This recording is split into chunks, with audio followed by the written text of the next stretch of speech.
Chapter 271. The capital city of the Red Fire Kingdom was called Fire City. This city was huge. It was 6 times the size of the City of Dawn, and there were nearly 5 million people living in it.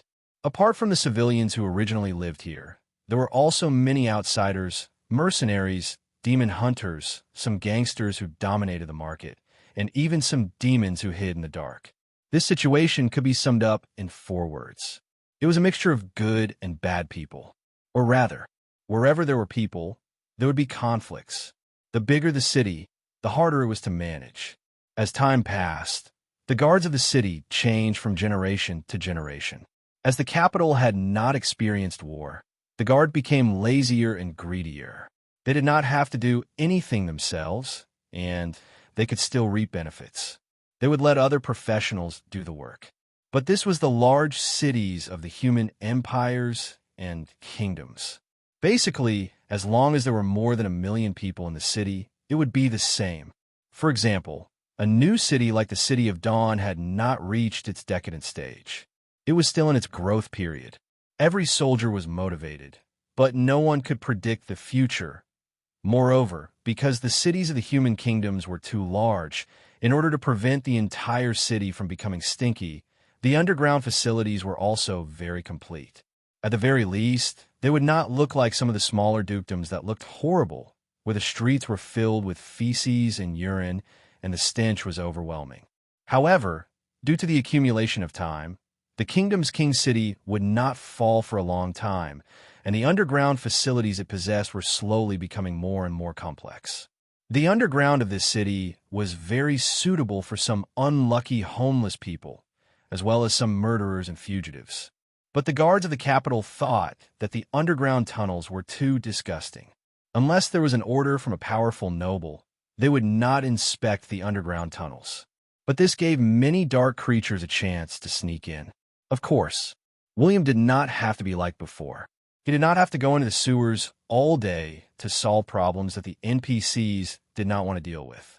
Actually, when the players joined the camp of the kingdom, their first mission was to deal with the dirty things in the sewers. Not many things could be found in the sewers of the major cities of the kingdom. There were all kinds of criminals, dark creatures, assassins, and devils. There were hundreds of thousands of them. But this was the capital city. There were super experts with epic rank titles living above them. They could only cause trouble in the dark, and such powerful existences wouldn't care about such small matters. For example, how could William, the city lord, have the time to deal with the petty thieves in the city? How could he have the time? For the sake of EXP, the players of the past didn't care about how disgusting the sewers were. They could adjust their EXP to be mosaic or even green HP and rush down a kill. After completing the quest, they could continue to farm monsters. There were even some players who wanted to experience the feeling of reality. They even forced themselves to do missions with 999% realism. The scene was extremely hardcore. William arrived at the Fire King city. When he saw the scenery, he suddenly felt a sense of familiarity. He followed Brian and entered the palace without any obstructions. Only then did he gradually recover. There was nothing wrong with that. After being cheated by the Emerald Grand Duchy in his previous life, he came to the Crimson Fire Kingdom in version 4.0 and found a legendary hidden class there, which laid a solid foundation for him to become a legendary warrior. Old Leather, I suddenly miss you. William smiled. Old Leather was the teacher who had taught him the hidden occupation. Now he was almost at the level of a master. But in the future, he would also be a legendary warrior with a legendary title. But I have to say, you're the one who helped me, and you're the one who cheated me. William sighed. As his teacher, Old Leather had wandered around after becoming a legendary. In the end, he was caught in a chaotic battle with many factions. The situation was very dangerous. Although William was only a player, he didn't want to see his teacher die on the spot. Moreover, he was a legendary warrior. Although the difference between a player and a legendary NPC was huge, he was still at the legendary level. He could cause damage to a legendary professional. In order to save Old Leather, he had fought for a few days. He was in a state of excitement. But because of this, his teacher was not dead, but he was dead. He was dead. He was mentally dead. He didn't know if old Leather had missed him, or if old Leather had completely forgotten him and wandered around. Where's the justice? William wanted to ask. But in this life, if he didn't turn old Leather into young Leather and bully him, he wouldn't feel comfortable. That's right. Based on the way I tricked you in the past, if I don't trick you again, I'll change my surname to yours. William snorted in his heart. He remembered many of old Leather's secrets, as well as the secrets that only he knew. If William tricked him in this life, old Leather would probably kneel down and surrender. That was right. Old Leather was a shameless professional. He would go wherever there were benefits. If something bad happened, he would immediately hide 100 kilometers away. But he didn't understand the last situation. Not only did he get himself into trouble, but he also caused the death of William, a player. Brian led them through the long corridor of the palace. The place was heavily guarded. There was a sentry every 5 steps. All the sentry guards were advanced professionals. Many rangers were hiding in the dark, aiming their bows and arrows at them. There were even many cannon gunners aiming their heavy weapons at them. So when they walked through the palace, they felt a sense of danger. But the sense of danger wasn't too strong. It was just a warning. It wasn't malicious. William wasn't afraid that Brian would trick him. After all, data was the truth. Brian's 830 points of affinity for William weren't fake. They followed Brian, who was familiar with the place. They walked through the plaza of the palace that was covered with fire jades. After passing through a few corridors, they arrived at the back garden in the deepest part of the palace. When William saw this, he couldn't help but sigh. Brian's treatment was similar to that of a prince. When the royal guard saw him, they would nod slightly to greet him. In the eyes of those who didn't know, this wasn't normal, because they were royal guards. Even if they were facing nobles and marquises, they wouldn't nod or smile. The royal guards were loyal to the royal family. But this also proved that Brian wasn't bluffing. When he arrived at a pavilion, he saw 2 men playing chess at the same time. William also recognized the 2 of them at a glance. The middle-aged man on the right was the current king of the Red Fire Nation, Vikru Red Flame. The young man on the left was the former son, Shirak Red Flame. Brian, you're back? Did you get the blood fruit? Are you hurt? Shirak and Brian had grown up together, and they were like biological brothers. When Shirak saw Brian, he respectfully greeted his father before standing up and asking, "No, but I almost died. Uncle, please avenge me. I was almost killed by the Emerald Grand Duchy. I don't know where a group of vampires came from, but they chased me for hundreds of miles. If it weren't for my friends, I would have died. You will really, really die," Brian said solemnly. When King Vikru heard the word uncle, he couldn't help but feel sad. But he still smiled amiably and said, "Don't worry. Emerald Grand Duchy did it. I'll ask them to send someone to apologize. By the way, who are these friends of yours?" Vikru looked at William and his companions curiously. He couldn't help but be curious. The young fellows in front of him were young, but their auras were extraordinary. He didn't know their endowments and potential, but they shouldn't be too bad. Should he keep them and breed with them? Oh, not good. No one knew what King Vikru was thinking. Brian glanced awkwardly at William and his companions. Then he hurriedly said, "These are my new friends. You know about the city of Dawn in the southeast corner, right? He's the city lord, William Blackleaf. They are Burned Cinder, Diablo, and Wales." "Uncle, I'm not bragging. William and his companions are really powerful. They beat up a group of advanced vampires, and they're only slightly weaker than me." "Lord of the city of Dawn, William Blackleaf?" Vikru was even more curious. The only lord of the city of Dawn who had defeated the darkness invasion was this young fellow in front of him. This was interesting. When William heard Vikru say the words Lord of the City of Dawn, he knew that Vikru had helped him out of his predicament. Otherwise, he wouldn't know how to face King Vikru. What if he was Brian's friend? Wouldn't his status as a neutral overlord drop by a few notches for no reason? Fortunately, Vikru didn't have that kind of bad taste.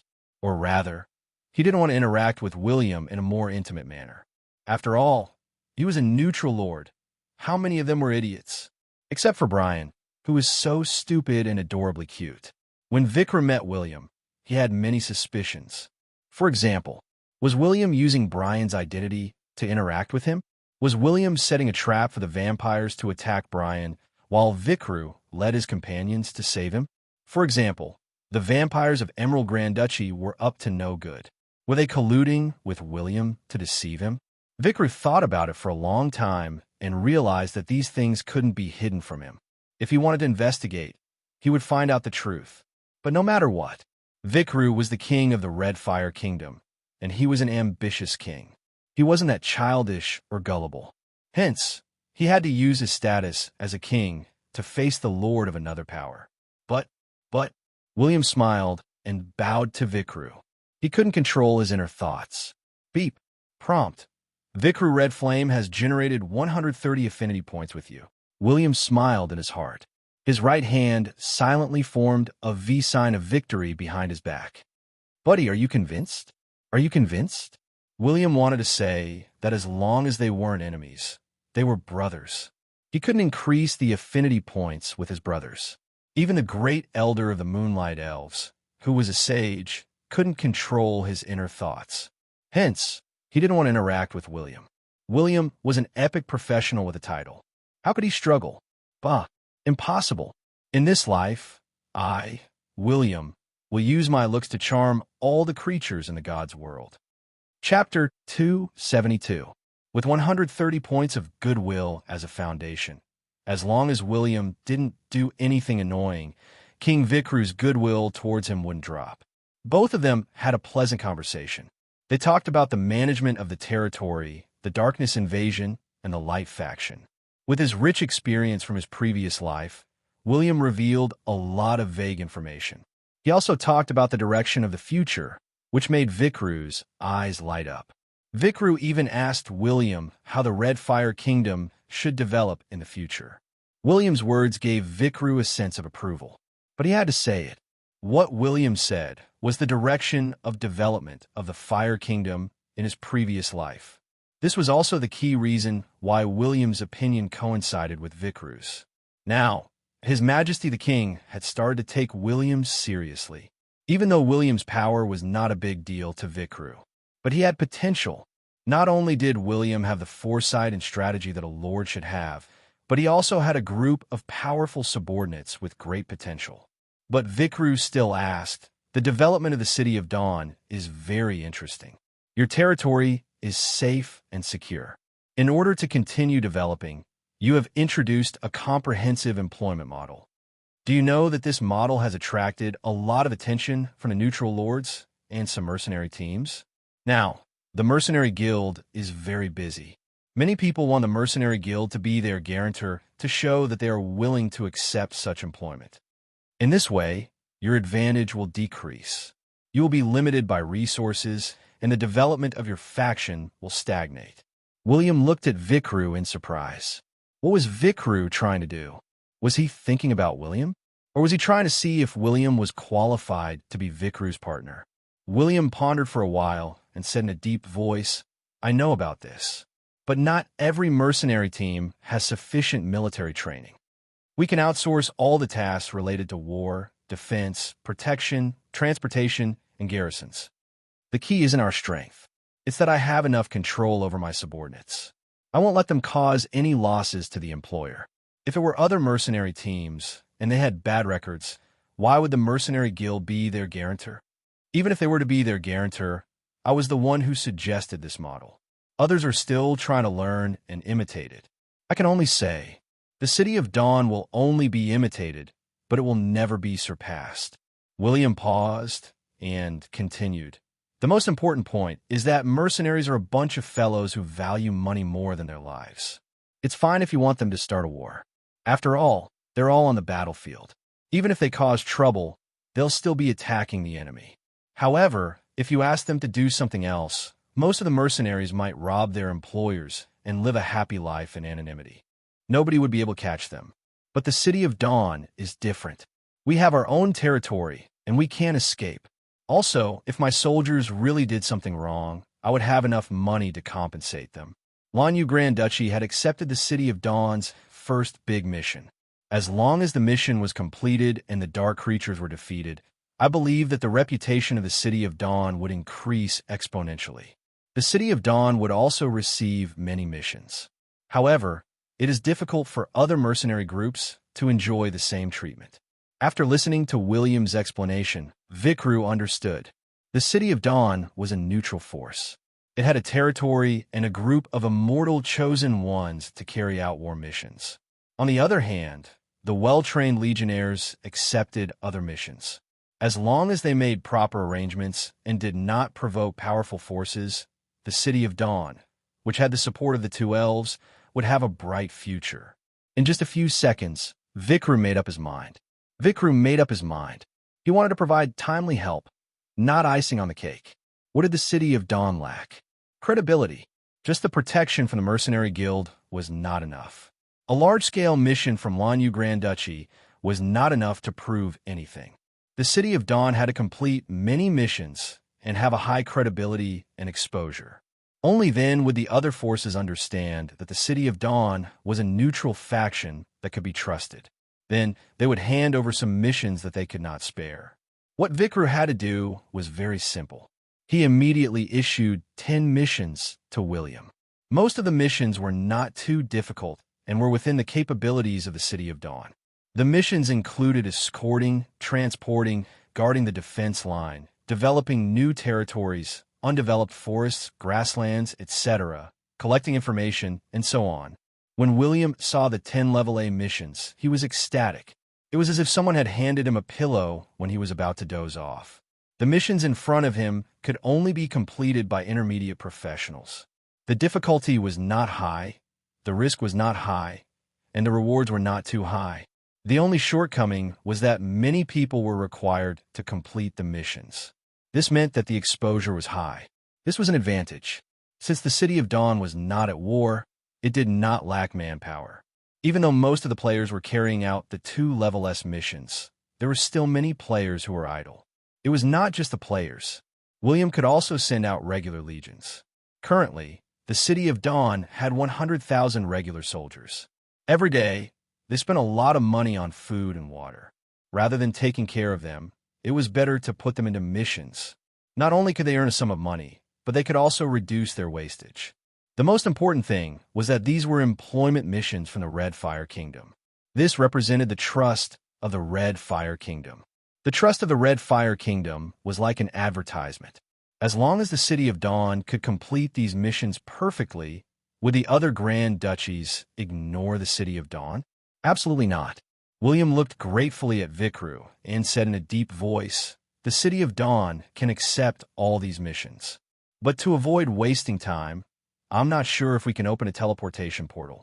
We can also conduct some business transactions. Of course, this is not a problem. The more trade routes there are, the better. Are there any space mages in the City of Dawn?" William smiled and said, "We have a space enchanter. We don't have to trouble the king." When Vikru heard about the space enchanter, he was stunned. He felt a little jealous. But this made him even more determined to invest in the City of Dawn. The benefits were mutual. William had obtained many benefits from Vikru. He had to help solve some problems. The missions given by Vikru were not troublesome in his eyes. He could send out legions to solve them. It was just to give the City of Dawn a chance. Hence, a crucial mission had arrived. Prompt: You have received a mission message. Prompt: The Kingdom's faction. Mission level: S+. Mission information: The Red Fire Kingdom and the Desert Kingdom have been at war for decades. Unless one of them is destroyed, the war will not end.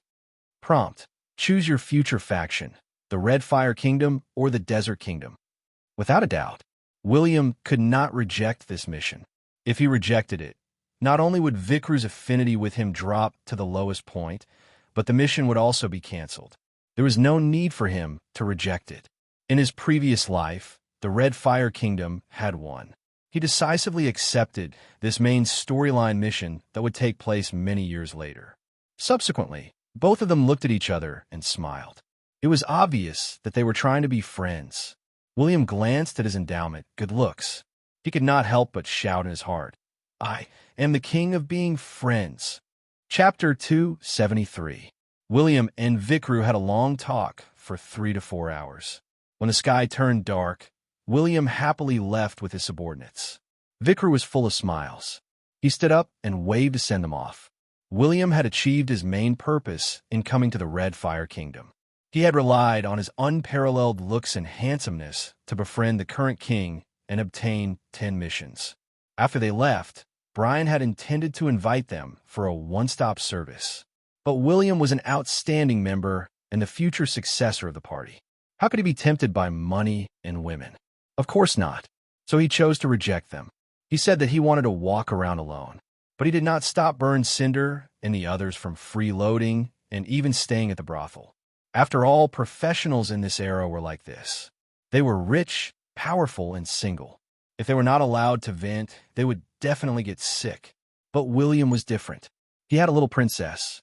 And the most important thing was that he was a combination of a player and an NPC. Even if he managed to accumulate 1,000 affinity points, he would be too far away to do anything. So what if he managed to accumulate enough affinity points? He was not of age yet. After both parties parted, Brian led a group of fellows to the most popular street in the city, Greenlight Street. As the name suggested, a lady working in a brothel. She would probably make many honest people wear green hats in the future. So this street was called Greenlight Street by the players. Under the watchful eyes of the city guards, William gradually walked into an old district that was filled with crooks and honest people. This district was exclusive to idle professionals. There were many demon hunters, mercenaries, and even bored temple knights and dark warriors. At the same time, this place was filled with taverns, casinos, and brothels. Anyway, this place was very chaotic and complicated. There were 3 Grandmaster professionals who occupied many shops in the old district and profited from them. Moreover, fights and murders were frequent occurrences here. But those who could fight here, as long as the city guards did not catch any evidence, they would be safe. Even if the guards caught evidence, they would not be able to catch the culprit. As long as they ran into the sewers and hid for a few months or a few years, they could change their appearance and come out. By then, the wanted posters would have been canceled.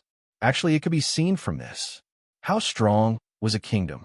3 Grandmaster-level professionals could only divide their forces in one of the districts.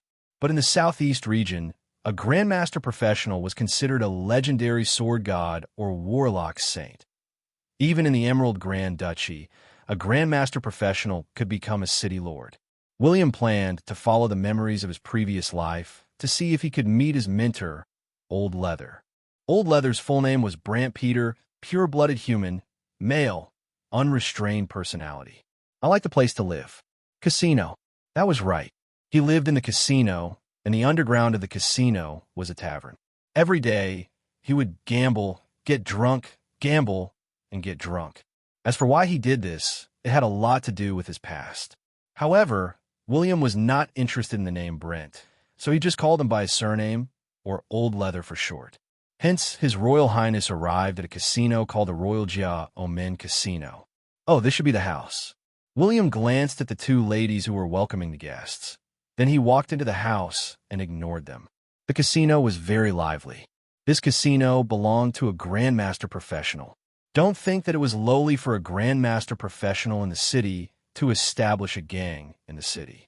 They could only be the boss or second in the city. But the resources and power they possessed were no less than the Grandmaster professionals in the small cities. Some rare training resources could only be found in the Kingdom City. In general, the closer to the center of the continent, the more abundant and rare the resources were. The small places in the southeast region could not compare to it. After William entered the casino, he exchanged for 30,000 gold coins worth of chips. It looked like he was going to make a big bet and make a quick escape. Hence, the staff in charge of exchanging chips quickly informed many dealers to keep an eye on William. They had to make him lose so much that he did not even have his underwear left. But William did not want to win. But he also wanted to make the casino infamous. He walked in the casino and walked around nonchalantly. Then he slowly came to a table where people were betting on big or small. When the dealer saw him walking over, he shouted, "Place your bets, place your bets. Bet on big or small. The small 3 dice have a total of 4 to 10. The big 3 dice have a total of 11 to 17. The leopard 3 dice have the same number on the flat surface. The dealer picked up the dice goo and started shaking it. But after a few seconds, he slammed it on the table and said, "Place your bets." William hesitated for a long time. He gritted his teeth and threw out 5,000 gold coins worth of chips. Big. Many gamblers saw this scene and frowned. They had sensed from the sound that this number was really big. Hence, many people followed suit and placed their bets on big. But one of the guys who was drinking seemed to be able to sense the lingering black gas around William. He chose small. Open the goo." Someone shouted. The dealer opened the dice. Many people were stunned. The 3 dice had a total of 10. It was not big, but small. Actually, when the dealer saw this scene, he was a little dumbfounded. He had clearly shaken the dice as big. He did not use any secret manipulation to make it small. He had intended to let William earn a small sum of money. After all, there were not many novice gamblers who could exchange for 30,000 chips. If he did not let William win first, wouldn't he run away later? Gosh, how can it be small? Damn, is it a secret manipulation? Some of the professionals' expressions gradually turned ugly, but they believed their ears. Hence, they continued to gamble. But no matter how good their ears were and how good the secret instruments were, they could not compare to William's luck, which was won in the next few rounds of gambling. No matter how hard the dealer tried, no matter how good the hearing of the professionals beside him was, but as long as William bet on big, it would definitely lose. If he bet on small, it would definitely lose. If he bet on big plus small, it would be a leopard. Almost after a while, a group of gamblers shouted that the casino was cheating. The dealer was even more incredulous. This was the first time he realized that the dice had its own thoughts. It did not follow his way at all. But William had successfully attracted Brant Peter's attention. He had made a lot of money from William's bad luck. So he walked over and patted William's shoulder. He said in a low voice, "Brother, how about we cheat them? I see that your bad luck is out of this world. Whatever you bet on, you will lose. Why don't we work together? You bet first, and I'll bet later. When the time comes, we'll split the money. How about that? Is that good?" William could not help but grin. In his previous life, you said this to him. You're doing it again in this life. Why not? Old Peter pouted. He was the biggest jinx of this casino. Whatever he bet on, he would lose. Hence, 2 unlucky people. They started using bad luck to cheat money. William and O.L. Leather didn't need to do much. All they had to do was wander around the casino and find the place with the most bets. William would immediately place a huge sum of money on the bets. Even if the number of bets was fixed, it was still guaranteed that they would lose. And old Peter would definitely suppress his opponent and win. It had only been one night. When the people in the casino saw William, they hurriedly ran away. They thought that William was a staff member of the casino and was cheating them of their money. But the dealers started to doubt his life. This guy was also losing money. He made them lose too. What did this have to do with them? How could they say that they were cheating? In the end, William scared away all the gamblers in the casino. He had also counted out all his money. But old Peter had made hundreds of thousands of gold coins. Chapter 274. Get out, get out. Don't come here again. A few professionals nudged William to leave the casino. William was here to give away money. But his method of giving away money was too much. He seemed to be doing it on purpose. Every time he gave away money, he would scam a bunch of gamblers. Even if many people in front of him knew that this person was very unlucky, they still wanted to bet against him. But William did not bet. What would they do? Did they have to stop gambling? But as long as the gamblers placed a large bet, William immediately followed. No matter how hard the dealer tried, he would still lose without a doubt. The other gamblers would also lose their money. But this kind of trick made the gamblers think that the casino was deliberately cheating, and they treated William as a member of the casino. Even though the casino was happy to earn money, they could not let William stay. They had to make him leave the casino. After all, he was too despicable. The staff of the casino had fled in anger. The biggest winner was Brant Peter. As a grandmaster professional, he was on the same level as the boss of the casino. The other gamblers did not dare to go overboard with him. But Old Leather had already discovered William's shining point. If they continued to cooperate with each other, what casino could handle them? He smiled and walked out of the casino. He said to William, "I'm a man of my words. I've just earned 330,000 gold coins. I'll split half with you. It's 150,000 gold coins. Shall we try at other casinos?" William raised his eyebrows. "Were you sure that half of 330,000 gold coins was 150,000 gold coins?" But he didn't care.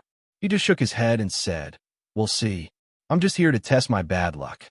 Back then, I smashed a dozen statues of the goddess of fortune and a few of the goddess of misfortune. I didn't expect my bad luck to be this low." William twitched his lips. He took out a Lady Luck statue from his space ring and smashed it in front of Old Leather. Old Pie was dumbfounded, his eyes almost popping out of their sockets. What kind of new class had appeared that required bad luck? And he wanted to smash the Lady Luck statue as a sacrifice to the heavens? William did not explain. He was here to gain affinity and make the other party pay attention to him. But for this kind of wild NPC, he had to take it slow. After all, he did not have the aura of a king. He could make a grandmaster professional submit to him with just a shake of his body. Moreover, if he wanted to increase Old Leather's favorability, other than his looks, he could only rely on his extremely low luck value. Old Leather had a talent. He could see the bad luck of others, and he could even use the bad luck of others to increase his own luck. Therefore, only existences with lower luck value than him could become friends with him. And he wanted to use this kind of friend to obtain benefits. One could imagine many of his friends are basically dead, but he was still alive. Old Pie almost died in his previous life. It was because his friends had all died and there was no one left to support him. This was the reason why he almost died on the spot. But when Old Leather was about to die, William's disciple, a player, successfully died. No one knew if he could save Old Leather, hence in the next few days. Diablo and the others continued to follow Brian to the green light street. Every day, they wandered around until their faces turned pale and their bodies grew weak. They didn't know how much combat power they had left, but recently, Brian's complexion was not very good. This was because these guys who followed him not only lasted long, but also had a lot of girls with them. Moreover, they could eat a lot. During this period of time, they had eaten a lot of delicacies, and Brian's wealth had shrunk a little. As for William, he accepted Old Leather's invitation to play in the major casinos. Even the casinos in the old district did not allow them to enter.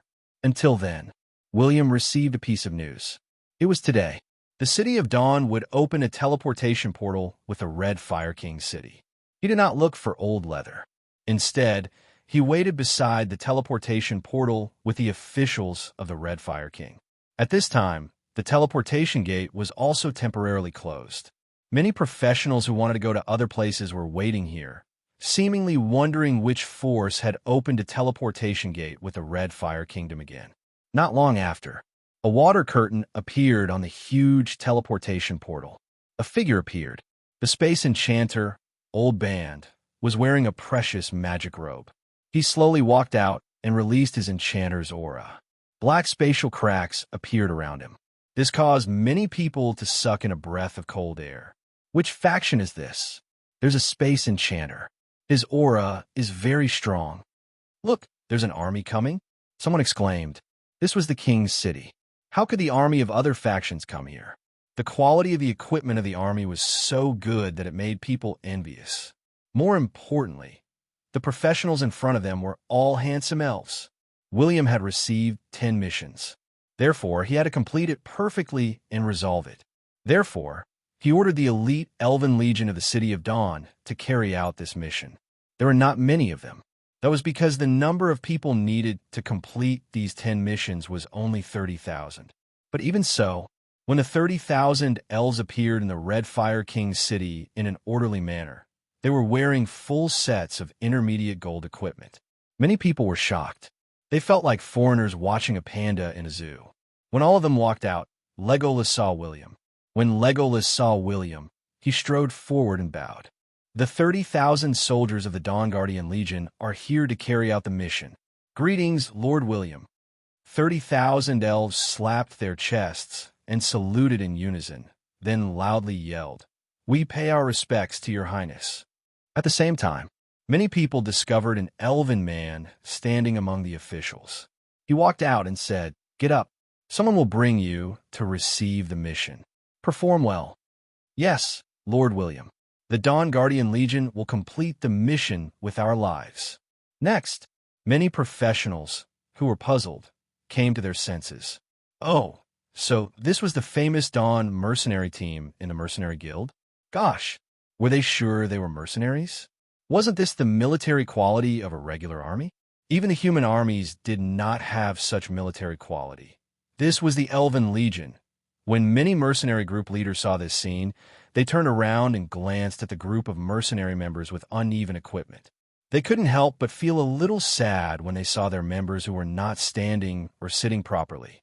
They felt like dying when they compared themselves to others. These days, mercenary groups were beginning to be regulated and militarized. How were the other mercenary teams going to survive? The 30,000 elves were all intermediate professionals. They had high-quality weapons and equipment.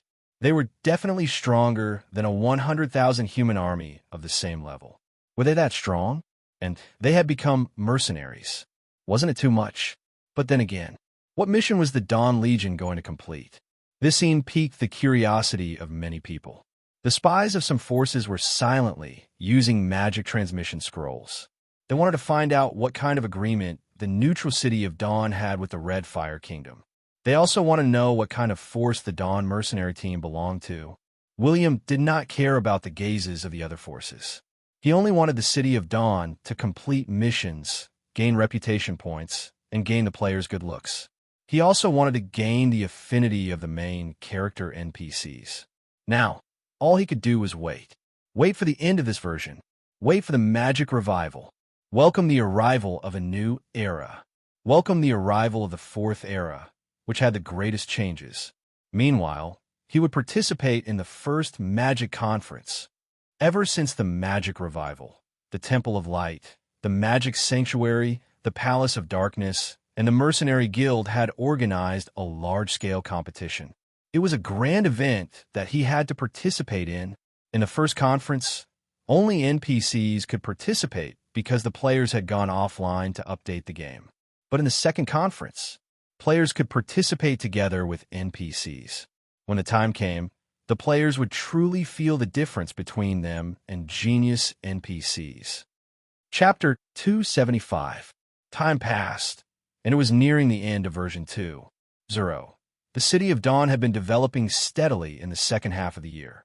Besides fighting against the dark creatures every day, they did not encounter any enemies that were worthy of being called their opponents. The Slovan Kingdom's revival mission to counterattack against the darkness invasion gave the players a sense of victory that they deserved. After all, the City of Dawn's all-out attack did not allow the dark creatures to be arrogant for long.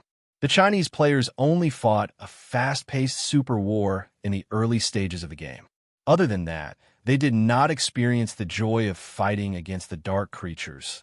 The Chinese players watched the foreign players fight against the dark creatures and posted their daily records. This made the Chinese players very depressed. But after they received the mission to help the Slovan Kingdom revive, the players once again had a reason to talk about the dark creatures. They could even post arrogantly in other countries. Look at the City of Dawn. After we've defeated the dark creatures, we can still help others. None of you have revived your kingdom. Why do you have to put in so much effort? Anyway, the forum was full of arguments and scolding. The Chinese players had a great advantage in version 2.0. If they did not brag all day, they would not be considered players. The Slovan Kingdom revival mission was completed. With the support of the Red Fire Kingdom, the Dawn mercenary team became famous in the southern region. There were many kinds of employment missions. The garrison of any country would receive many missions. This was what William had said. There were so many missions that he did not have enough manpower. He could only hope that the players would grow quickly. The Emerald Grand Duchy and Lanyu Grand Duchy also started to borrow the power of the City of Dawn. They handed over some missions that they could not spare to the Dawn mercenary team. In the secret war between the two nations, They often hired fearless players to fight a war of attrition. This made it more interesting for the warlike players. The City of Dawn was one of the beginners' villages. Most of the novice players would choose to spawn there. Until today, the total number of Chinese players had reached 1 million. The number of players in the City of Dawn had increased to 880,000, which was 80% of the total population.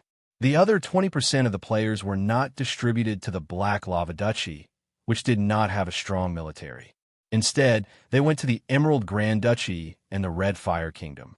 The number of NPCs in the City of Dawn reached 1.7 million. There were 150,000 regular legions and 50,000 reserve legions. The city continued to expand into the Blackleaf Forest. Now, there were 16 districts with a population of 2 million. This included 200,000 players who owned properties in the City of Dawn. However, the players were always online and offline.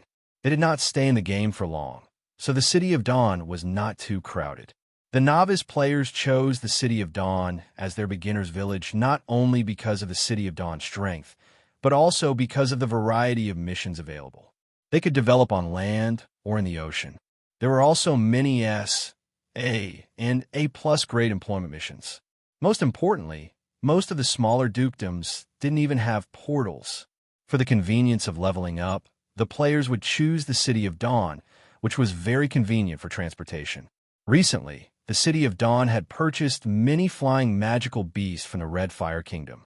As a result, the City of Dawn had teleportation portals for long-distance travel and flying magical beasts for short-distance travel. The City of Dawn's wealth and power were comparable to that of a Grand Duchy. The players were amazed by the City of Dawn's growth. It was much faster than they had expected. But he had to say it. Ever since William opened the teleportation portals between the City of Dawn and the Red Fire Kingdom, the City of Dawn had made a lot of money. The City of Dawn made a lot of money from the trade between the two countries. Just from the trade with the Red Fire Kingdom, the City of Dawn could earn a net profit of 400,000 gold coins every month. The fishing industry accounted for 1/3 of the income. As the Red Fire Kingdom was a landlocked country, marine life was very rare. The fish caught could not be sold for a high price in the City of Dawn, but they could be sold for more than 10 times the price in the Red Fire Kingdom. In addition, the City of Dawn also had various rare mineral veins. Some minerals like mithril and orichalcum could be used to exchange for ores that the city did not have. This greatly increased the variety of ores in the City of Dawn. Thus, the blacksmiths could create more high-quality attribute equipment. William walked on the streets of the City of Dawn. When the commoners, tourists, and merchants saw him, they would bow respectfully and greet him. And His Royal Highness just needed to keep smiling. Other than the old city, he rarely went to the new city, even though the new city looked better. The magic lights were more fancy, and the surrounding trees and flowers were more beautiful. But the old city was not bad either. William was also a boy with a good sense of aesthetics. He hoped that his territory would look better, so he often asked his subordinates to renovate the city. There were almost 10,000 mages in the City of Dawn. The board mages would occasionally tinker with some gadgets to decorate the City of Dawn. For example, the magic lights that floated in the sky were like huge kites. Every night, they would emit colorful lights. Some simple and practical magic tools could help clean the homes and liberate the labor force. Thus, more women could go to work and contribute to the development of the City of Dawn. For example, some practical magic fans could cool down the commoners in hot weather, so that the construction workers could work more diligently. Of course, all of these also cost money. The magic professionals could research these things not only because of their hobbies, but also because the city lord who did not engage in proper work supported them in researching all kinds of advanced technology. Why were there so many magic professionals in the City of Dawn? It was all because of the space enchanter Olband. He was the one who attracted so many NPC mages to the city. The magic professionals often admired the strong more than the close combat professionals, because the magic professionals pursued magic and the truth. Someone like Olband. In the eyes of many magic professionals, Olband was close to the truth. He was a legend who was about to become a great enchanter. Old leather. Are you cheating money in the casino again? William was wandering around. Version 2.0 was about to end, and he had done all he could. Now, he just had to wait for the recovery of magic. But he still went to the casino to catch Old Leather. Ever since he had tricked Old Leather to the City of Dawn, he had been cheating people in the casino every day. It had affected the economic development of the City of Dawn and the city's appearance. According to the 23rd century Chinese constitution, Old Leather should be executed. But it had to be said, after William's affinity with Old Leather and his identity was revealed, Old Leather, a grandmaster professional, decided to follow William. It was not only because the City of Dawn was powerful. More importantly, Old Leather liked William. According to Old Leather, he had never seen someone with such low misfortune. When he saw the professionals in the City of Dawn shrouded in black gas, Old Leather was elated. What was this? A concentration camp for unlucky people? But to Old Leather, it was a place where the scapegoats gathered. He even saw someone with the same bad luck as William. It was a pity that Old Leather could not see through the mage, so he could not make use of him for now. But as long as someone had lower bad luck than Old Leather, it would be difficult for him to die. It was especially so for people like William, who were growing rapidly. Old Leather felt that it would not be long before he could follow William around. He could reap the benefits and let others take the blame for him. But he still had to gamble. When Old Leather saw William coming to catch him again, he used his grandmaster's speed to escape. He went to another casino in another district to waste his time. There were hundreds of casinos in the City of Dawn, and he did not believe that William would have the time to catch him. Ever since William recruited Old Leather as his subordinate, he finally knew the name of Old Leather's endowment. Misfortune transfer. When there is a creature of the same level with lower luck than you, as long as you are within 100 meters of the creature, all misfortune will be transferred to that creature. Chapter 276. The sun shone brightly, and white clouds filled the sky. The prince and the princess were each riding a white pony as they took a leisurely stroll on the prairie of Stormy Island. Behind them was a dumb little dragon. It was about 2 meters tall when it stood up, but unfortunately, it could not fly. It could only flap its wings in an attempt to chase after the two of them. Annie was still wearing a white dress, but the sides of her dress were slightly slit. It was similar to a cheongsam, but it was looser and longer. It revealed some of her delicate calves, and it looked very pleasing to the eye. The ancient cheongsam had slits to make it convenient for women to ride horses. It was definitely not for riding horses in the future. She rode on the Thunder Warhorse's pony for a while. Suddenly, she smiled and turned her head to ask, "Why did the Chosen Ones disappear?" "Only God knows. They are the Chosen Ones." William shrugged and did not explain further. The version update and the disappearance of the Chosen Ones had attracted the attention of many people. It was not just the people in the southeastern region. There were also some saints who had been paying attention to the players, and even gods who could not show themselves. But the power of the version update was equivalent to the wrath of the gods. The so-called gods and sages could not find any clues. Everything could only be attributed to the great miracles of heaven. But recently, magic was about to be revived. The sages and gods no longer paid attention to the Chosen Ones. They focused on a magic enhancement of the entire continent. "Oh, that's all?" Annie smiled. She looked at William's handsome face and pursed her lips. She patted the ponies, and galloped rapidly. William followed behind. He was not afraid that the pony would lose control and throw the powerful princess off the horse. It was just that the feeling of galloping on the plains was very pleasing. After all, one could not only work hard and struggle in life. One had to take time out to enjoy life. If one had to work hard for the sake of the next generation, his life would be too boring. "Giddy, giddy, giddy." Seeing that she was about to be overtaken, Annie quickly cheered. It was a pity. In terms of choosing a warhorse, William was better than her. His pony had an advanced bloodline, while Annie's pony was only a beginner-level bloodline. Regardless of whether it was sprinting or endurance, they could not be compared. After a while, William had officially won the duel between the two of them, and he had a smug smile on his face. Hence, the expressionless little princess whistled, and a unicorn appeared from the clouds with its 4 hooves stepping on a rainbow. After Annie changed her mount, she said bluntly. "Find your Thunder Horse King and let's compete again." "Impossible. A win is a win. I'm not interested." William was shameless. He had won with his own abilities. Why should he use an epic Thunder Warhorse to compete with William's legendary unicorn? Even a Thunder Warhorse with a legendary bloodline couldn't compare to a unicorn in terms of speed, let alone an epic creature. Because bloodline was bloodline. Race was even more of a problem. How could a legendary NPC be the same as a legendary dragon? They couldn't even be compared. But unicorns could. Unicorns were even rarer than legendary dragons. On the other hand, William thought of the giant dragon that he treasured even more. He resolutely ignored the increasingly gloomy expression of the little princess.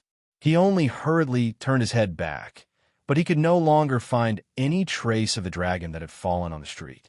Just now, the two of them had run wildly, and they did not know where the dragon that could not fly had gone. But through telepathy, very quickly, William found the dragon that had fallen into the pit.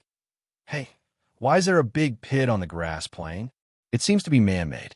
Is someone trying to steal the warhorse? You'd better ask the patrolling guards to check and see if they can catch the horse thief." After Annie saw the huge pit, she had already forgotten about the previous unhappiness. She just gave her opinion out of goodwill. William nodded awkwardly. That makes sense. I'll get someone to fill up the pit." When William saw the pit, he felt an inexplicable sense of familiarity. He only remembered now.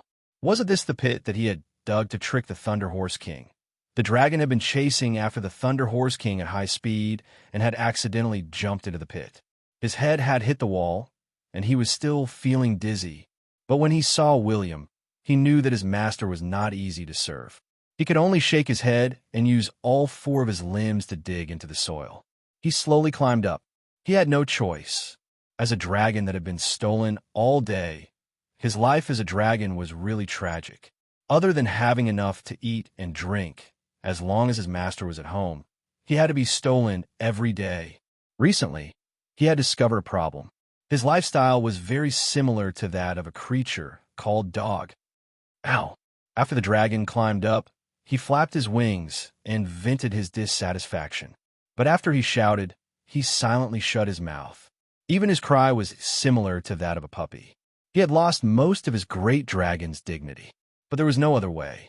Over the past 6 months, he had been hanging out with 2 stinky bears that only knew how to sleep and eat. He had not learned anything good. Instead, he had learned a lot of bad habits. In particular, the dragon's growth was not very fast. Although he had magical beast meat, magic potions, and magic crystal powder for his daily consumption, he was still too young. He had only reached level 29. William helplessly glanced at the dead dragon. He made up his mind that he had to get his hands on the blood essence of the blood dragon. Otherwise, the size of his body would limit his growth. Next, the two of them alighted from the pony and let it run happily back to the grass plain. Then, the two of them leisurely walked along the road. The Great Elder told me that the entire continent seems to be entering a state of magic power revival. In other words, the concentration of magic power between heaven and earth will be many times higher. There will be more talented cultivators, and the treasures of heaven and earth will mature in a shorter time. Even the production and quality of the mines will increase a lot. Do you know about this? William led the pony and listened to the news that the little princess had gotten from the Great Elder. He nodded and said, "I know, but I'm prepared." Annie snorted and pouted. "Do you know about the Magic Conference?" "I know about it. It's a super genius selection contest organized by the Temple of Light, the Magic Sanctuary, the Mercenary Guild, and the Palace of Darkness. The rewards are unimaginably rich.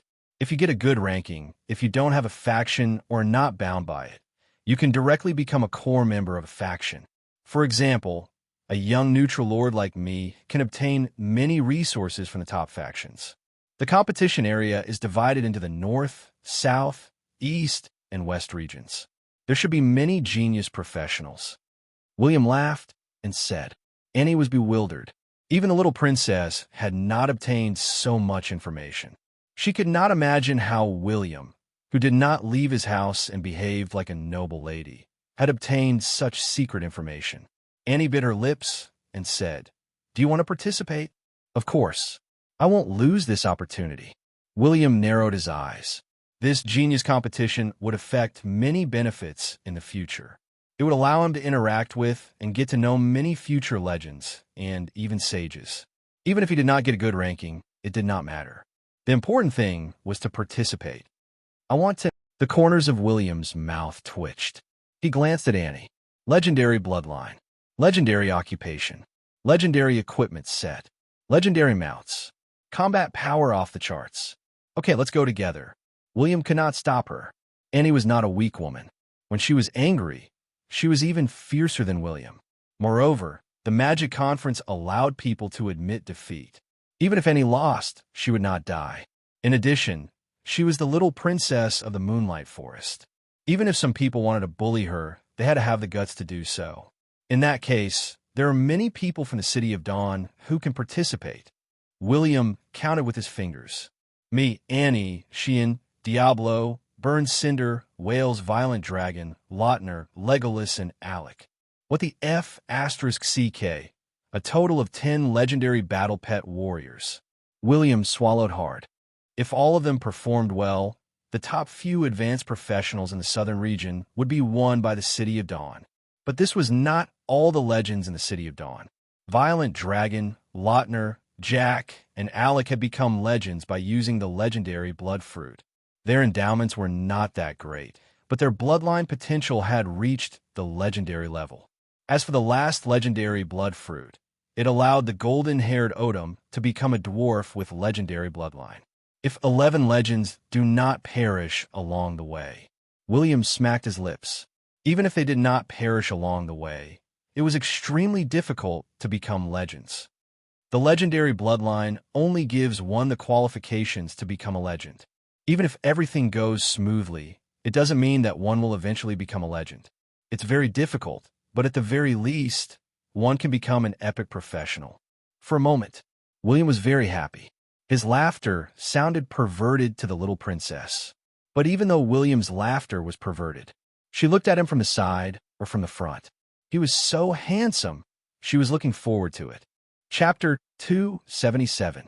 Over the past few days, the prince and the princess spent all day looking at the scenery.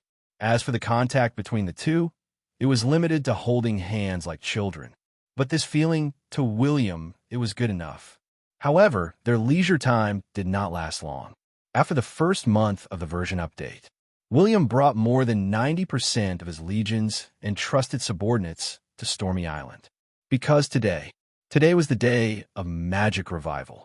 But the magic revival did not only mean an increase in the density of magic.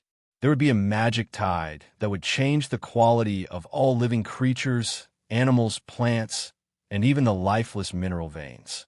The density of magic on Stormy Island was not low. Moreover, the magic revival would double the density. William could hardly imagine what kind of changes this magic tide would bring to the professionals under his command. The soldiers did not stand neatly together. They sat cross-legged on the ground, each holding a magical stone. When a magic tide arrived, they would try their best to absorb the changes brought by the heaven and earth. William and his companions did not stay in Stormy Town. He brought all the professionals with Grandmaster Bloodline and above to the Thunder God Temple. There were 832 of them. They were the talents that William had painstakingly discovered over the years. They were a super boss legion. But today, the combat power of the City of Dawn would undergo a complete transformation. As time passed, William and his companions sat cross-legged in the temple that was filled with dense magic. No one walked around. They just sat there quietly.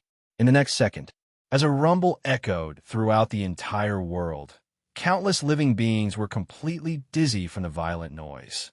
It was as if a huge crack had appeared in the gods' world. It was as if the world was going to collapse. Then, in just a few seconds, the mana tide swept across the entire 9 continents and descended on everyone in an instant. It was like an indescribable storm that arrived in an instant. There was no way to hide. This magic tide would bring benefits to all living creatures. It was also the beginning of the 4th era. In the midst of this mana tide, William was not the only one who had been reborn. Some of the forces that had saints could also accurately predict the time and did their best to prepare their entire race. For example, the Moonlight Elves who were defeated in the war. For example, the Blackleaf Elves who were safe and sound. Or the Snow Elves who were in a world of ice and snow. The three human empires. Four top forces. In fact, some of the more ambitious kingdoms had already made preparations. However, none of them were as well prepared as the Angel and Sky City. The Sky Castle under their feet flew directly to the place closest to the magic tide. He welcomed the most violent and intense mana awakening. Harpies. This race, which had never become the master of the continent, had developed steadily for 3 epochs and become unimaginably powerful. They were trying to avoid war as much as possible. They were doing their best to become stronger and stronger. The first era, the Harpies didn't have a city in the sky yet, so they were subservient to the dragons. The second era, even though the Harpies possessed Sky City, they didn't dare to surpass the height of the World Tree. The third era, the Sky Castle that ordinary people could no longer find. Although it had not officially bowed down to humans, it was so powerful that no one dared not to look at it. Just today, the beginning of the fourth era, the Harpies wanted to become the rulers of this world. They had endured for countless years.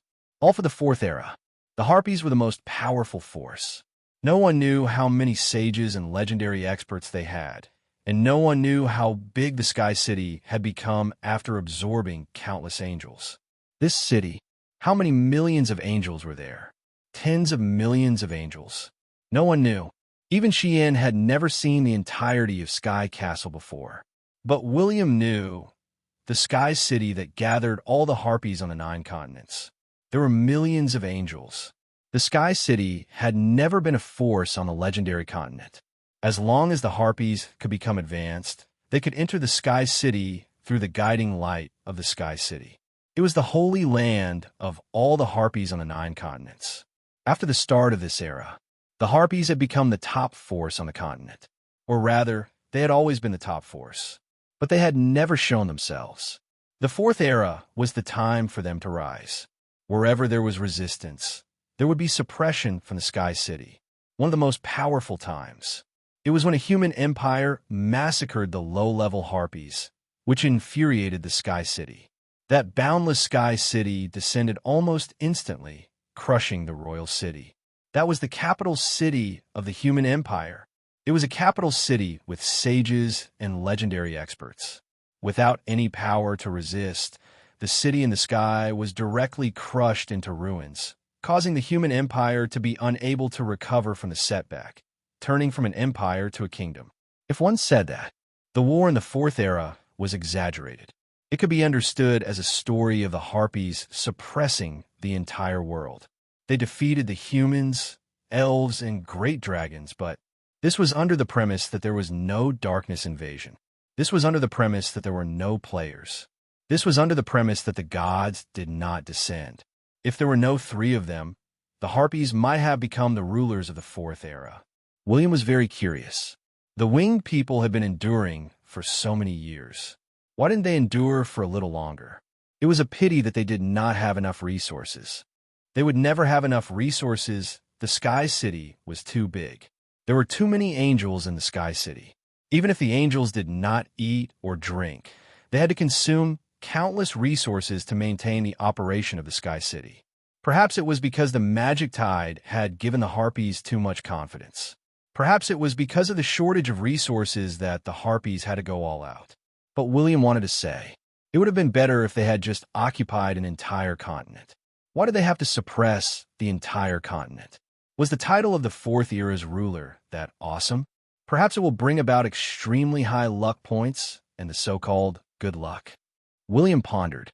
Of course, this was still a long way off. William glanced at Xian and realized that she was looking at him.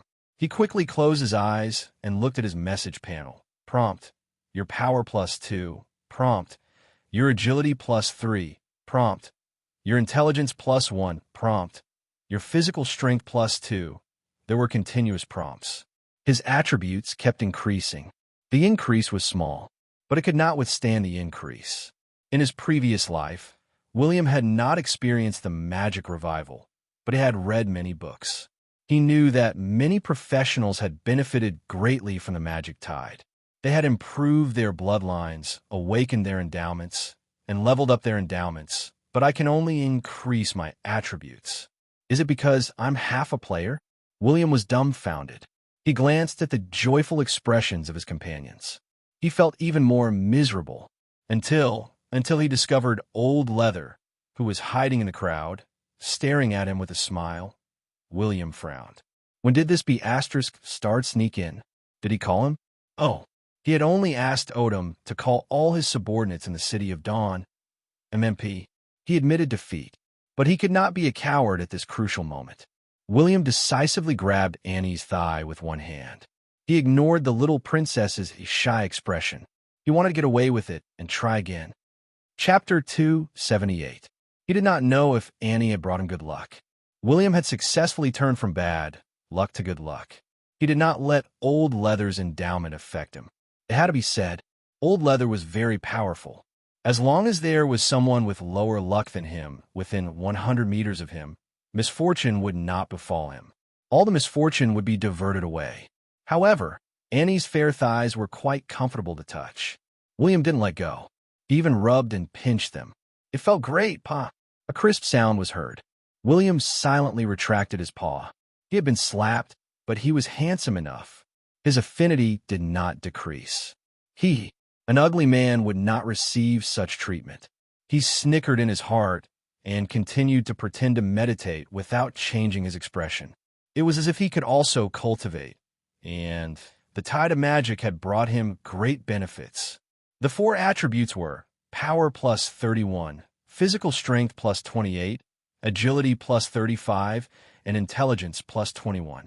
His health points had increased by an additional 1,000 points. His endurance had increased by an additional 1,000 points. But all in all these things added together were equivalent to him leveling up by about 10 times for no reason. For words, it was not a loss. But the most delightful thing was William had awakened a new endowment. Endowment. Protection of the saint's spirit. Your mental strength is indestructible. When facing mental strength attacks, you can reduce the damage and effects by 30%. Every time you face a mental strength attack, there is a chance that the saint's spirit will help you reduce the mental strength attack. Oh, the last sentence could be skipped, but the first sentence was very important. The 30% mental strength damage reduction and special effects were very important to William. William was not the only one who experienced this. Of the more than 600 people present, after the magic tide, some of the professionals who were close to the senior rank directly broke through. There were even some with master bloodlines that directly advanced to epic bloodlines. Burn Cinder, Diablo, and the others also received great rewards. It had nothing to do with the bloodline potential, but it had activated some endowments. Otherwise, it would cause some endowments to level up in advance. After Violent Dragon became legendary, his endowments did not increase. But in this mana tide, the mana tide had arrived. His endowments became flesh again. Innate abilities, extraordinary constitution. Defense increased by 35%. Maximum HP increased by 2,000 points. All physical attacks weakened by 30%. Magic and mental attacks weakened by 25%. TSK. Tyrannical Dragon's iron skin has changed greatly, but it's very different from my iron body. Doesn't that mean that these two innate abilities can coexist? If I can obtain the Violent Dragon's endowment, won't I be able to kill myself? William swallowed his saliva. He did not care about attacking endowments.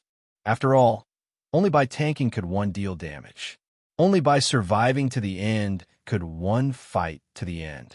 If he had a body of steel, an extraordinary physique, and the protection of the saint's spirit, he would be so tanky that his enemies would doubt their lives. More importantly, the Violent Dragon's extraordinary physique actually had the ability to defend against mental power. This was the essence of a meat shield. Not only did he have to defend against physical attacks, but he also had to defend against magic and mental strength attacks. After so many years, William's mental strength had always been his weakness.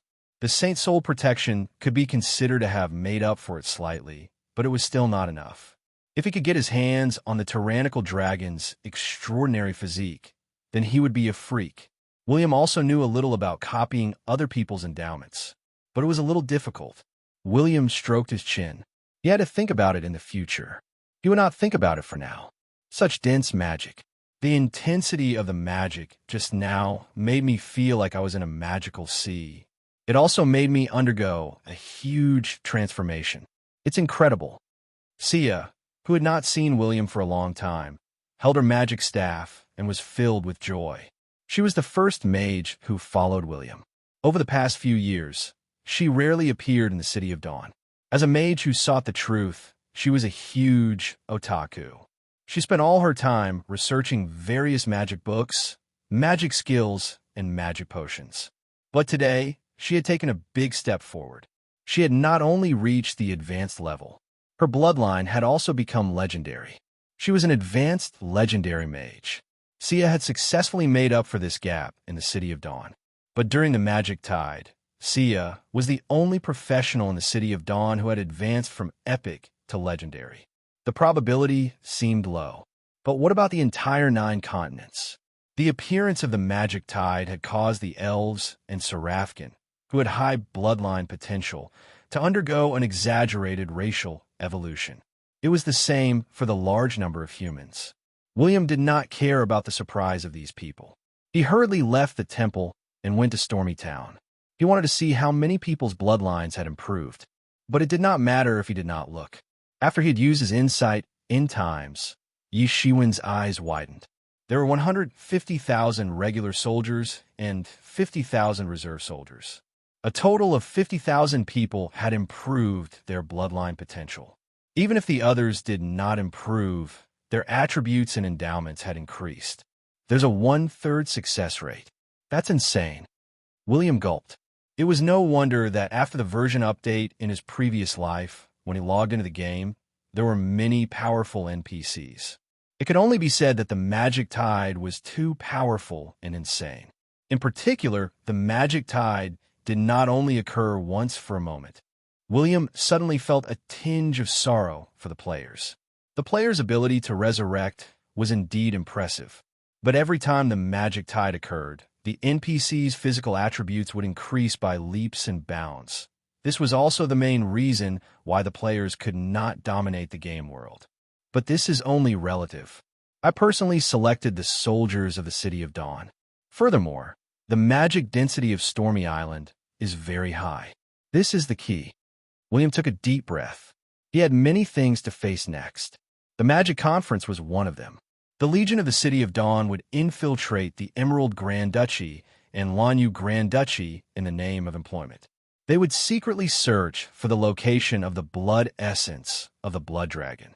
Because the map was just a map, William knew that the treasure location of the blood essence of the Blood Dragon was in the 2 Grand Duchies. But in his previous life, only the NPCs could participate in the exploration. The players did not have the chance to post the location of the treasure on the forum. So William wanted to try his luck and see if he could find the location of the blood essence of the Blood Dragon. What about the East Sea Metropolis? William would fight with them sooner or later. It was not only for revenge, but also for the map in the hands of Lord Bernard, the Lord of the East Sea Metropolis, as well as the territory and power that he occupied. The Sea War had not started yet. He needed to control more of the ocean area. Then, he would be able to unleash more power. In fact, many people were puzzled. Why were the 9 continents so far apart? What was the point of worrying about the Sea War? But who said that the gods' continents could be divided into 9 parts and could not be combined into one? Ever since the first magic revival, the 9 continents were slowly moving. In the next version, the 9 continents would get closer and closer, until when the 9 continents were combined into one, only a few hundred kilometers of the ocean remained. At that time, there was a war between the NPC forces, the national war between the players. Ever since then, the national server became the national server. It became the world server. The Infinite War officially started. Chapter 279. After the Magic Resurgence. The magic intensity of the entire world increased by more than 10 times. Some places that were already rich in magic, such as Stormy Island, had a magic intensity that was 20 times higher than other places. Stormy Town would gradually expand into Stormy City. It was a pity that the ruler of this place did not have the surname Wren. Instead, it was Blackleaf. This place would become William's backyard. All the professionals who had nothing to do would train here. As for the evolution caused by the magic tide, not only did it make the City of Dawn stronger, but it also made the other powers improve tremendously. Currently, there were 30 advanced professionals in the City of Dawn. Although William could not estimate the exact number when the game started the beta test in 2 years, the NPCs would definitely improve rapidly if they trained in such an exaggerated magic intensity. There would definitely be many advanced professionals. William wanted all the professionals in the City of Dawn to participate in the Magic Conference. After all, this conference was divided into intermediate, advanced, and grandmaster professionals. All the professionals in these 3 levels could participate. If they could obtain a good ranking, not only would they make the City of Dawn famous, but they would also receive many precious rewards. It was a pity that many people knew their limits. For example, Whales and Violent Dragon. These 2 meat shields, their close combat abilities weren't weak, and they were stronger than many people, but it was impossible for them to get into the top few in the same level of competition. Xian was a powerful battle angel, but her attacks were more effective against dark creatures. She did not deal much damage to ordinary professionals. In short, after throwing out some people who did not want to participate, William finally decided on a few people. He, Annie, Burncinder, Diablo, and Legolas. There were 5 of them. Oh, 5 of them. All of them were super powerful legendary bosses who practiced both magic and martial arts. When William saw this list, he could not help but sigh. It's a pity that there is no team competition. Otherwise, ordinary forces would not be able to produce 5 advanced legendary professionals. The Southern region would definitely be the champion. He was a close combat expert, a team control expert, and an archer. Annie's explosive power was very strong. She could turn invisible while riding on a unicorn. She was a super assassin. Warrior Burncinder was a mage, and so was Diablo. Although Lagiras seemed to be a ranger, he also had the heart of a melee fighter. In addition, he also knew wind magic. He was not weak even when he was an epic bloodline. Now that he had become a legendary, coupled with the changes in his talent, he directly became an excellent legendary boss. Fortunately, there was no group battle. Otherwise, if either Whales or Violent Dragon came, he would definitely be able to defeat the entire southern region in the group battle. This was not blind arrogance, but absolute confidence. There were many participants in the first Magic Conference. There were many true experts, but the southern region was the only region without human empires. William and his companions could only fight against the top professionals of the kingdoms. Their chances of winning were still very high, but the other 3 domains all had professionals from the human empires. The students from the Dochi Academy, the Magic Academy, and the Imperial Military Academy were truly not weak. Some of them were the reincarnations of powerful beings, and some are even reincarnations of gods. Even if these 2 factors were thrown out, the other students had all gone through many life and death experiences. Not many of them were foolish children who didn't know how to fight. It could be said that, under the leadership of the reincarnated experts and gods, they could easily defeat William's legendary team if they formed a team. Legendary was just a legendary. Sages were the top experts of the continent. Those professionals who had the potential to become sages, even though they only had legendary bloodlines, had all kinds of abnormal endowments. They could completely defeat other legendary experts. The first Magic Conference did not allow the top 10 experts of the 4 domains to compete. This also prevented William from having any negative contact with those people. Otherwise, even if William became the champion of the southern region, he might be defeated in the finals. After all, the first Magic Conference was just a test for the top 4 powers. They only wanted to select some good seedlings to join their respective powers. They did not expect the Magic Conference to be so influential that it would attract the participation of countless young professionals. But William understood. After all, they were young. They liked to create rankings. In the past, there was no ranking list in the legendary continent. Sages were not ranked. They did not care about legendary experts. The epic-titled experts were also old fellows. They were not interested either. But the Magic Conference allowed intermediate, advanced, and grandmaster experts to participate. There was also an age limit. This was a good place for young people to fight for fame and fortune. They wanted to prove their ranking among those of the same level. Even if they did not rank in the entire continent, as long as they ranked in the top few in one of the regions, they would become famous. After the four major powers felt the influence of the Magic Conference. In the next few Magic Conferences, they spent more and more money, and the rewards became more and more abundant. When the continent was about to merge into one, not only NPCs participated, but the organizers even created a category for the players. The popularity of the Magic Conference is even more exaggerated than the official competitions. The corners of William's mouth twitched. He was not a professional player in his previous life, but he was also very famous. The most important thing was that he had achieved some pretty good rankings in the Magic Conference. This made him very famous. In the City of Dawn, William hurried to the conference hall. His expression was very ugly. It could be said that it was extremely ugly. He had just received terrible news. The mercenary station in Emerald Grand Duchy had been massacred. Dozens of professionals and staff had been dismembered. Their blood had been sucked dry. We have to investigate this matter. We have to find out who the murderer is. Otherwise, how can the City of Dawn maintain its dignity? Lautner's voice was cold. Ever since they had defeated the Darkness Invasion, the City of Dawn had never suffered such grievances. He had returned from the Fishman Island. Captain Jack had led 2 legions and stationed them there. The City of Dawn had opened a teleportation portal to transport resources and/or veins. The City of Dawn had also started trading with the Naga race. The City of Dawn provided the resources on the continent, while the Naga provided the resources from the ocean. Both sides felt that it was a win-win situation. But the incident in Emerald Grand Duchy had touched many people's hearts. If the City of Dawn ignored this matter, it would have a huge impact. People would look down on them. Even the Red Fire Kingdom would start to look down on them. They would think that the City of Dawn could not afford to support them. In short, if William did not resist, some forces would definitely have evil intentions. For example, they might delay the mission rewards or refuse to give them. The Magic Conference would only be held in 2 months, but it was enough time. It was enough time to fight against anyone. The corners of William's lips curled up.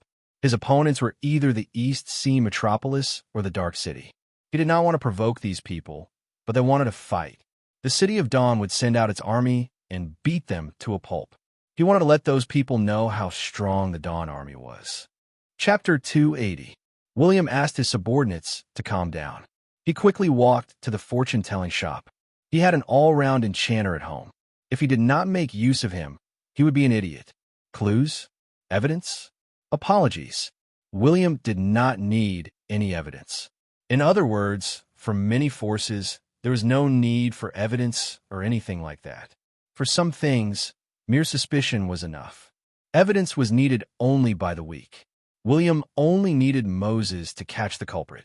He did not care what evidence they had. He would just beat them up, even if he could not catch the culprit. He would choose a power to establish his dominance. Anyway, someone had to be the scapegoat. That person had to be the scapegoat. For example, if the Americans could not find out the truth, they would find the terrorist that they hated the most to be the scapegoat. It did not matter if you admitted it or not. If you were not the scapegoat, it would be you. Meanwhile, a team of professionals with high-quality equipment rode their Mount Wolves and left the Emerald Grand Duchy. They arrived at the East Sea Metropolis. This team was made up of professionals. The weakest among them was an advanced. There were even 2 Grandmaster experts. All of them wore black windbreakers and used hoods to cover their faces. Just after they entered an abandoned town, a figure appeared in front of them. Bernard, the Lord of East Sea City, slowly walked out from within. He looked at the dozens of people in front of him and calmly asked, "How did it go?" The method is exactly the same as the Blood Shadow assassins. If the Lord of Dawn is smart and diligent, he will know that it is the blood shadow assassin's method. Very well, these magical crystal ores are yours. No, no, no. You have to give us 30% more. We don't know if we will expose them, but we will definitely offend the City of Dawn. Lord Bernard sneered. Take it or leave it. You're just a bunch of bounty hunters. Do you really think of yourselves as mercenaries? Even if you didn't provoke the City of Dawn, you're still beaten up by everyone. That means the negotiation is off. We are all vampires. Do you really think that the human empires will treat you as one of their own just because you are a neutral lord? The voice of the leader was cold. He extended his hand and caressed the head of the Mount Wolf so that it would not bare its fangs. The biting wolves had to look docile so that they could kill their enemies with one bite. Bernard narrowed his eyes. These bounty hunters were vampires just like him. They knew each other's trump cards and strength. It was just that the two had very different paths of development. This guy's nickname was Tusk. Not only did he have a team of powerful bounty hunters, but he also secretly controlled a large mercenary group. It was a pity that no matter how large the mercenary teams were, they couldn't compare to the potential and power of the City of Dawn. Furthermore, the City of Dawn had the support of the Mercenary Guild, and many countries had settled in the City of Dawn. This kind of business-stealing behavior really annoyed many mercenary groups, and even made some small mercenary groups that were surviving in the cracks immediately unable to make a living. He almost ran to the duck shop to sell roast ducks. At this moment, many mercenary teams had decided to form an alliance to resist. If they allowed the City of Dawn to gain a foothold, they could only rely on the City of Dawn in the future. Otherwise, they could only rely on the City of Dawn to survive. One sentence. The City of Dawn was forcing them into a dead end. Other than seeking refuge, what else could they do? He couldn't compete with them for business. He couldn't win in terms of momentum. Therefore, Tusk, who controlled the mercenary team, accepted the mission from Lord Bernard of the East Sea Metropolis. But it was obvious that even though both of them knew each other's background, Bernard didn't want to give up the huge power that he had. It wasn't easy to give up power. The more powerful and the higher the status, the more unwilling he was to give up the power that he had. In the end, Bernard could only increase the number of magical stones to shut up the idiot in front of him. Tusk looked at the extra boxes of magical stones. He didn't check them. He waved his hand and stored them in the space ring. Then, he turned around and left on his Mount Wolf, but Bernard didn't know. This time, Tusk had really left his hometown. He even abandoned the Wolf Fong mercenary team that he secretly controlled. This was because after he completed the assassination mission, he felt a chill in his heart. It felt like his heart was in the hands of the enemy. Every professional had this sixth sense. But Tusk had lived for so many years because he was very cautious. He would rather believe in his sixth sense and leave this troublesome place as soon as possible than participate in the war with the City of Dawn. But why did Bernard do that? Because his informant in the Dark Castle had sent out a piece of information. The Blood Shadow assassin team had fought with the City of Dawn a few times, but they didn't gain any advantage. This made the Blood Shadow assassin team very angry, and Bernard knew that the Dark Castle had a map. Naturally, he wanted to make the Dark Castle the scapegoat for the massacre of the professionals of the City of Dawn. It was best to let the two sides fight. Then, he would take advantage of the situation. It was a pity. His wishful thinking was very good. But he didn't know that Osmond of the Dark Castle didn't have the mood to fight with the City of Dawn. This was because the old fortune teller had warned him. What was more important was William didn't use the usual methods to collect clues. Instead, he looked for Moses immediately. Tusk? The East Sea Metropolis? William narrowed his eyes. After he learned about the cause of the incident from Moses, he gradually shifted his gaze to the east. As expected, it's him. He's a sly old fox. It's a pity that he's unlucky. William laughed coldly. In the battle between the vampires in version 3.0, only Bernard doesn't have the upper hand, but he likes to stir up trouble. He doesn't have much strength, but he always wants to fish in troubled waters. He wants to cause a war between the City of Dawn and the Dark Castle while he reaps the benefits. That's easy. William stood up and was about to leave. He was prepared to attack the East Sea Metropolis. As for the bounty hunters like Tusk, they were difficult to capture. But Moses waved his hand and asked him to sit down. William didn't understand, but he still sat down obediently. He asked obediently, "What's the matter?" Moses ignored him. He took out a magic staff and aimed it at William while chanting an incantation that he couldn't understand. William was a little afraid. He watched as the magic drilled into his body, but there was no notification on the information panel. Perhaps he would be used as a test subject. As long as it's not a sacrifice, it's fine. William comforted Moses. After all, he couldn't resist. He couldn't defeat Moses at all. He could only silently enjoy it. As Moses kept chanting incantations, after half an hour, William saw black lines being stripped from his body. William widened his eyes. What was that? When he looked at the information panel again, he discovered that his luck points were slowly increasing, but it was only a single-digit increase. Every time it increased by 1 point. His luck points had doubled. 2, 3, 4, 5, 6, 10. Gosh, William was about to explode with joy. Half of the black lines that were floating in the air returned to his body. As for the other half of the black line, it dissipated in midair and was completely annihilated. The corners of William's mouth twitched. His luck points were still at 1. There was no change. Moses frowned. He looked at William with slight disdain. "You have too many curses on your body. I wanted to remove all the curses from your body, but I only managed to remove the curse of the sword of Hegni. As for the curse of the goddess of bad luck, I can't remove it." William didn't dare to say anything. He gave Moses a thumbs up. "You're an enchanter, but you dare to remove the curse of the goddess of bad luck. What else can I say? You're too awesome." Moses muttered to himself, "But you're not bad as a test subject.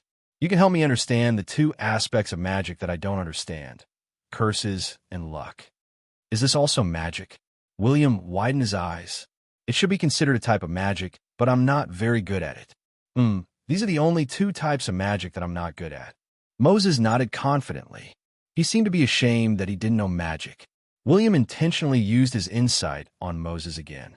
Moses' holy vein, legendary, occupation, all-element enchanter level, endowment. Endowment of the mage god. Able to easily understand the essence of any magic element. Has a photographic memory of any magic technique. Increases the speed of magic practice by 500% and reduces the required experience by 80%. Endowment. Luck. 1. William had been able to check Moses' luck points for a long time. Moses also had 1 luck points. Moses didn't want to use William as a test subject, so he used William as a test subject. Moses probably wanted to remove the curse on his body. William knew that there were many curses on Moses. Moses was still trying to remove the curse that sealed his strength. He was about to complete it. Now he was studying the luck and bad luck magic. But today, William finally saw Moses' godly endowment. Endowment of the mage god. Gosh, if this was given to a player, wouldn't the speed of leveling up be explosive? If the training speed was increased by 500%, it meant that the experience gain would be increased by 5 times. It was more awesome than any double experience pill. Furthermore, it was permanent and had no cooldown. The 80% reduction in required experience meant that the required experience for all magic occupations and skills would be reduced to 20%. No wonder Moses became an enchanter in his 20s and was so powerful. William frowned, but this was just the tip of the iceberg for Moses. The endowment of the mage god didn't increase his combat power. It only reduced the training time and difficulty. It was imaginable. Moses' other endowments could greatly increase his combat power. This situation made William believe that Moses was definitely the reincarnation of some deity. After all, almost every reincarnated god NPC was incredibly powerful. For example, Thunder God, Fire God, War God. These sovereigns had all been reborn in the 4th era. William stood up. He didn't want to think about the so-called gods. He wanted to start an all-out war. He wanted to start a war against the East Sea Metropolis. He wanted to take over the East Sea Metropolis within a month. He wanted to take over the East Sea Metropolis and hang the head of Lord Bernard on the city wall. He wanted to give a warning to the other forces. The rise of the City of Dawn was unstoppable. Chapter 281. Even on the 6th day of the Magic Revival.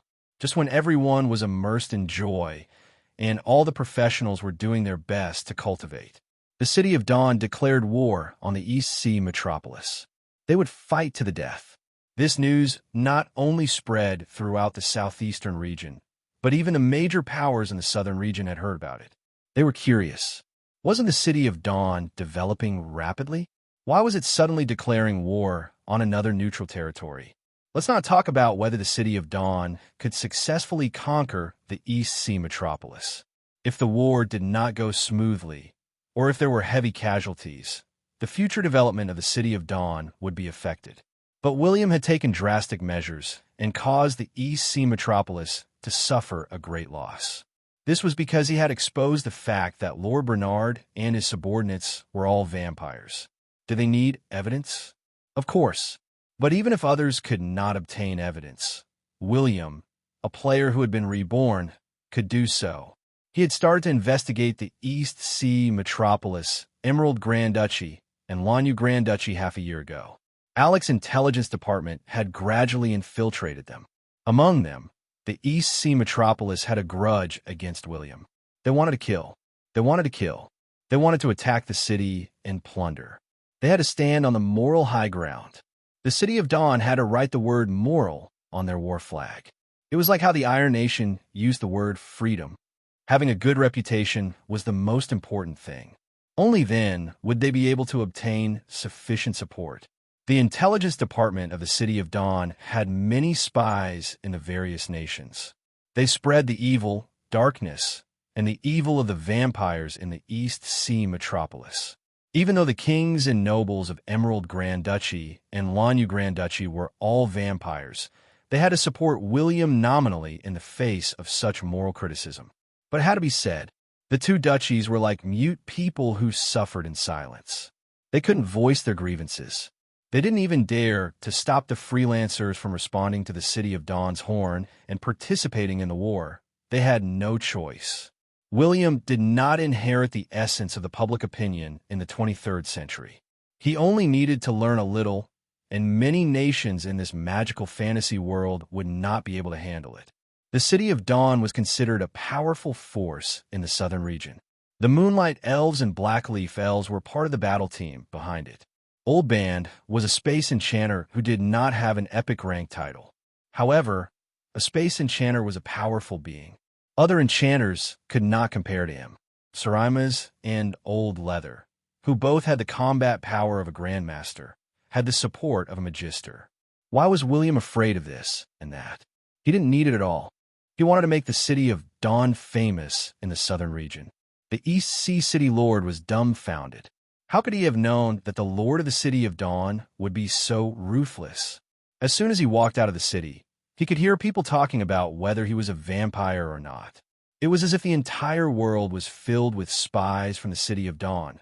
Bernard watched as his subordinates fell into chaos. It seemed as if they were planning to escape East Sea City, hide, and develop in secret. None of them had the will to fight again. He was also on the verge of breaking down, because vampires were not a race that humans liked. As long as it was exposed, everyone would want to beat him up. Many of the armies under EC City's control began to rebel, including the commoners of EC City. Stop shaking. If you keep shaking, you'll die. Bernard suddenly slammed the table. The vampires in the castle finally quietened down. They all looked at the city lord and thought to themselves, "You're the one who caused this, and now you want us to take the blame." However, Bernard was still the city lord and the strongest person here, so they could only patiently wait and see what else he had to say. Bernard looked at the vampires and could not help but sigh. "I'll give the map of the dragon's blood essence to Emerald Grand Duchy in exchange for the help of the Vampire Legion." An army of vampires? Many people gasped in shock. Is Emerald Grand Duchy heartless? Lord, did you really give the map of the blood essence of the dragon to them? Some people couldn't believe it.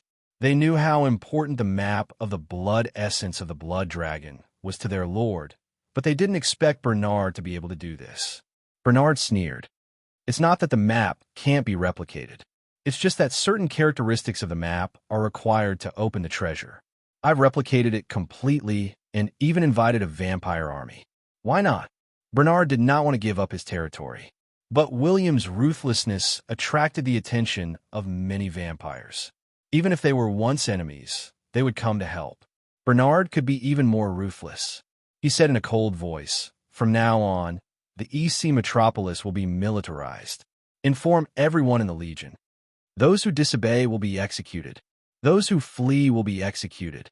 Ask them to think about their families in the EC metropolis. Ask them to think about their relatives and friends. If you don't want to see them all turn into dried corpses the next day, then follow my orders. Don't let me go overboard. Lord, do this." Bernard waved his hand. "There's nothing wrong with that. Since we've already revealed our identities, we don't have to care about these things. However, you still have to tell those humans that as long as we win this battle, they will obtain endless wealth and women. Tell them, we vampires have lived for thousands of years. We have plenty of money. Do you want gold and silver? Everyone will take out half of their wealth and place it in front of the human legions. They will definitely fight for it. People are tempted by benefits. Isn't this the reason why we control the humans?" The other vampires gradually calmed down. Bernard was right. Many people and soldiers in the city knew that they were vampires. But because the vampires had offered so many benefits, the professionals turned a blind eye to them. Even the human kingdoms were not doing anything. They did not have to be too afraid. Emerald Grand Duchy understood the principle of mutual destruction. They intended to send a sufficient number of vampire legions to help. Perhaps Lonnie Grand Duchy would also provide some support. After all, William was too ruthless. There was no reason why they could not defeat the newly established City of Dawn. Some even wanted to laugh. Was it considered a powerful force to defeat the darkness invasion that did not have many advanced experts? The vampires would teach the City of Dawn a lesson. When the number of vampires was large, blood control, that was a forbidden spell. Did they want to see the sky filled with broken limbs and fresh blood? They had not seen it for a long time, but they were looking forward to it. What was William doing? He stood on the balcony of the city lord's palace and looked at the soldiers who were preparing for war. He smiled faintly. Is blood control very powerful? You have not seen the power of a fully equipped gold, gemstone, and enchanted legion. William wanted to laugh out loud.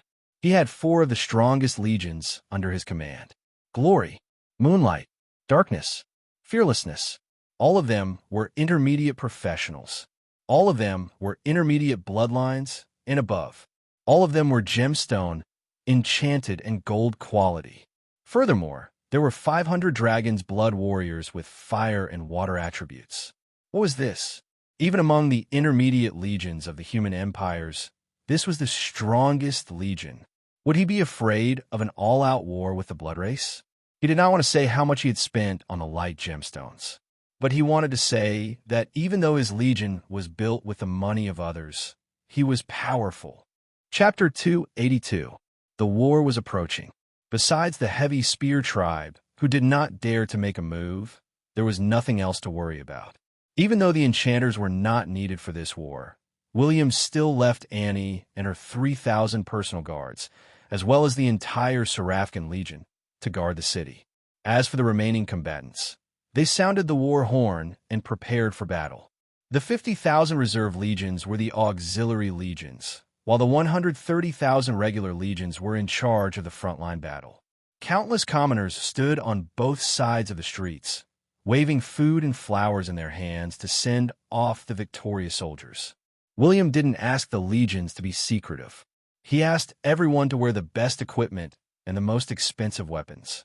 There were a total of 130,000 regular soldiers, and the worst equipment they had was silver equipment. These were all made with other people's resources and money, so William would not be stingy at all. The 80,000 soldiers were all intermediate professionals. The most dazzling legions were the Glory, Fearless, Moonlight, and Dark Knight legions. They were all equipped with gold equipment. The Blade Cavalry Legion and 500 Dragons Blood Warriors were equipped with dark gold equipment. In addition, their equipment was enchanted and embedded with attribute gems. It could be said that their equipment was insanely luxurious. William knew that this war would attract the attention of many forces in the dark. He would show them his strongest side and show them that the city of Dawn was not to be trifled with. He chose to let the 5 legions be the vanguard as they advanced towards the East Sea metropolis. The demon dens they encountered along the way were all crushed like dried weeds and rotten wood, leaving many demons who hid here and wanted to play tricks with no place to vent their frustrations. After all, these devils were too strong. Their equipment was too good. When the devils saw the army passing by the massacre plains, they did not even dare to make sound. They immediately gave up on the devil's dens and fled. Ever since the City of Dawn was established, it had never stopped fighting. It had never lost a war either. Almost every legion had invincible morale and confidence. It was not an exaggeration to say that their morale soared to the sky. A total of 180,000 soldiers moved eastward. It was as if their bodies had condensed an invisible sharp blade that cut through the clouds in the sky. The surroundings were shrouded in shadows. But the Legion of the City of Dawn would always welcome the sun. When the scouts from the Red Fire Kingdom saw this scene, they were overwhelmed with emotions. One of them could not help but say, "This is exactly the same as the army before our Red Fire Kingdom was founded. They all have fearless courage and an invincible belief. Not only is it a strong army, but their equipment is also top-notch. As long as they keep winning, they might be able to create a few invincible army spirits." As expected, His Majesty is far-sighted. He knows that this ally has great potential. "Your Majesty is wise. Your Majesty is wise." The spies of the Red Fire Kingdom gasped when they saw that the City of Dawn had such a powerful legion. It was no wonder that the Lord of the City of Dawn was so ruthless. It seemed that he had the strength and determination to destroy the East Sea metropolis. However, if there were too many vampires, then the situation was hard to say. William, Grandmaster Sarimas, Grandmaster Old Leather, Diablo, Burned Cinder, Violent Dragon, and more than 20 advanced warriors led the Legion for 5 days before they arrived at the desolate border of the East Sea metropolis. Without a doubt, the East Sea metropolis did not intend to fight them at the border. They had already cleared the wilderness. Not a single grain of food or person was left behind. Bernard's intention was obvious. Didn't Bernard want to destroy the City of Dawn? Wasn't the City of Dawn very powerful? Then there was no need for Bernard to disperse his forces. He would place all the legions in the East Sea metropolis. If Bernard had the capability, he could attack the city. The situation was obvious. Sieging a city was definitely the most difficult and exhausting task for current professionals. The city walls of the East Sea metropolis were more than 30 meters tall. Even intermediate professionals would need to use ladders to attack the city. Doing so would undoubtedly bring great losses and trouble to the side that was besieging the city. In the past, William could sacrifice his players. But now, he could not. The East Sea metropolis was not afraid of being besieged or besieged. In this magical fantasy era, everyone had a space ring. As long as they did not stay here for too long, they would not lack food and resources. The City of Dawn had declared that they would conquer the East Sea metropolis within a month. Bernard planned to waste time with him. Although he regretted killing those from the City of Dawn, if he could defeat the famous City of Dawn Legion, the rise of the East Sea metropolis would be unstoppable. The Dawn army did not encounter any obstacles or traps along the way. The East Sea metropolis gave up on any meaningless ambushes. The army of the City of Dawn was at the city gates. A total of 180,000 soldiers were lined up in bright silver armor. They were like a silver tide that stretched as far as the eye could see. The vampires of the East Sea metropolis were under great pressure. But for defense, they did not need too many soldiers. But the East Sea metropolis still had 130,000 soldiers. More importantly, the Vampire Legion had arrived at the East Sea metropolis yesterday. Bernard was overwhelmed with emotions. This vampire army wasn't here to throw away their lives, but to deliver a fatal blow. As long as they could make good use of it, they could unleash the power of a forbidden spell and cripple many of the legions of the City of Dawn. They could even turn defeat into victory. Furthermore, he also had a lot of vampires under him, about 1,000 of them. Besides himself, There were 2 grandmasters and 56 advanced vampires. The rest of the vampires were intermediate professionals. With their recovery speed, the vampires were much more effective than humans on the battlefield, because they could recover their health points by sucking blood. There were too many humans on the battlefield. As long as they were given a chance, they were immortal beings. On the first day that the Dawn Army arrived at the East Sea metropolis, they did not launch an attack. They only set up camp. They did not even bother to assemble the catapults. Many people could not understand the situation. Didn't they want to conquer the East Sea metropolis within a month? Even if they planned to attack the city slowly, they did not assemble the catapults in advance. Don't tell me you don't have a space ring. William did not give any explanation. He rode his warhorse and circled the 3 walls of the East Sea metropolis to observe. 3 city gates. According to our scouts, the back of the city gates has been blocked by rocks. It will be difficult to enter the city through the broken city gates. But as long as it's a city wall, there will be a weak point. William narrowed his eyes. He had found the weak point. Hence, in the morning of the second day, the eyes of the defenders of the East Sea metropolis widened. When some of the spies stretched their necks to look at the black cannons, they were shocked.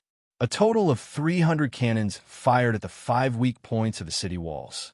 Rumble. The cannons fired continuously.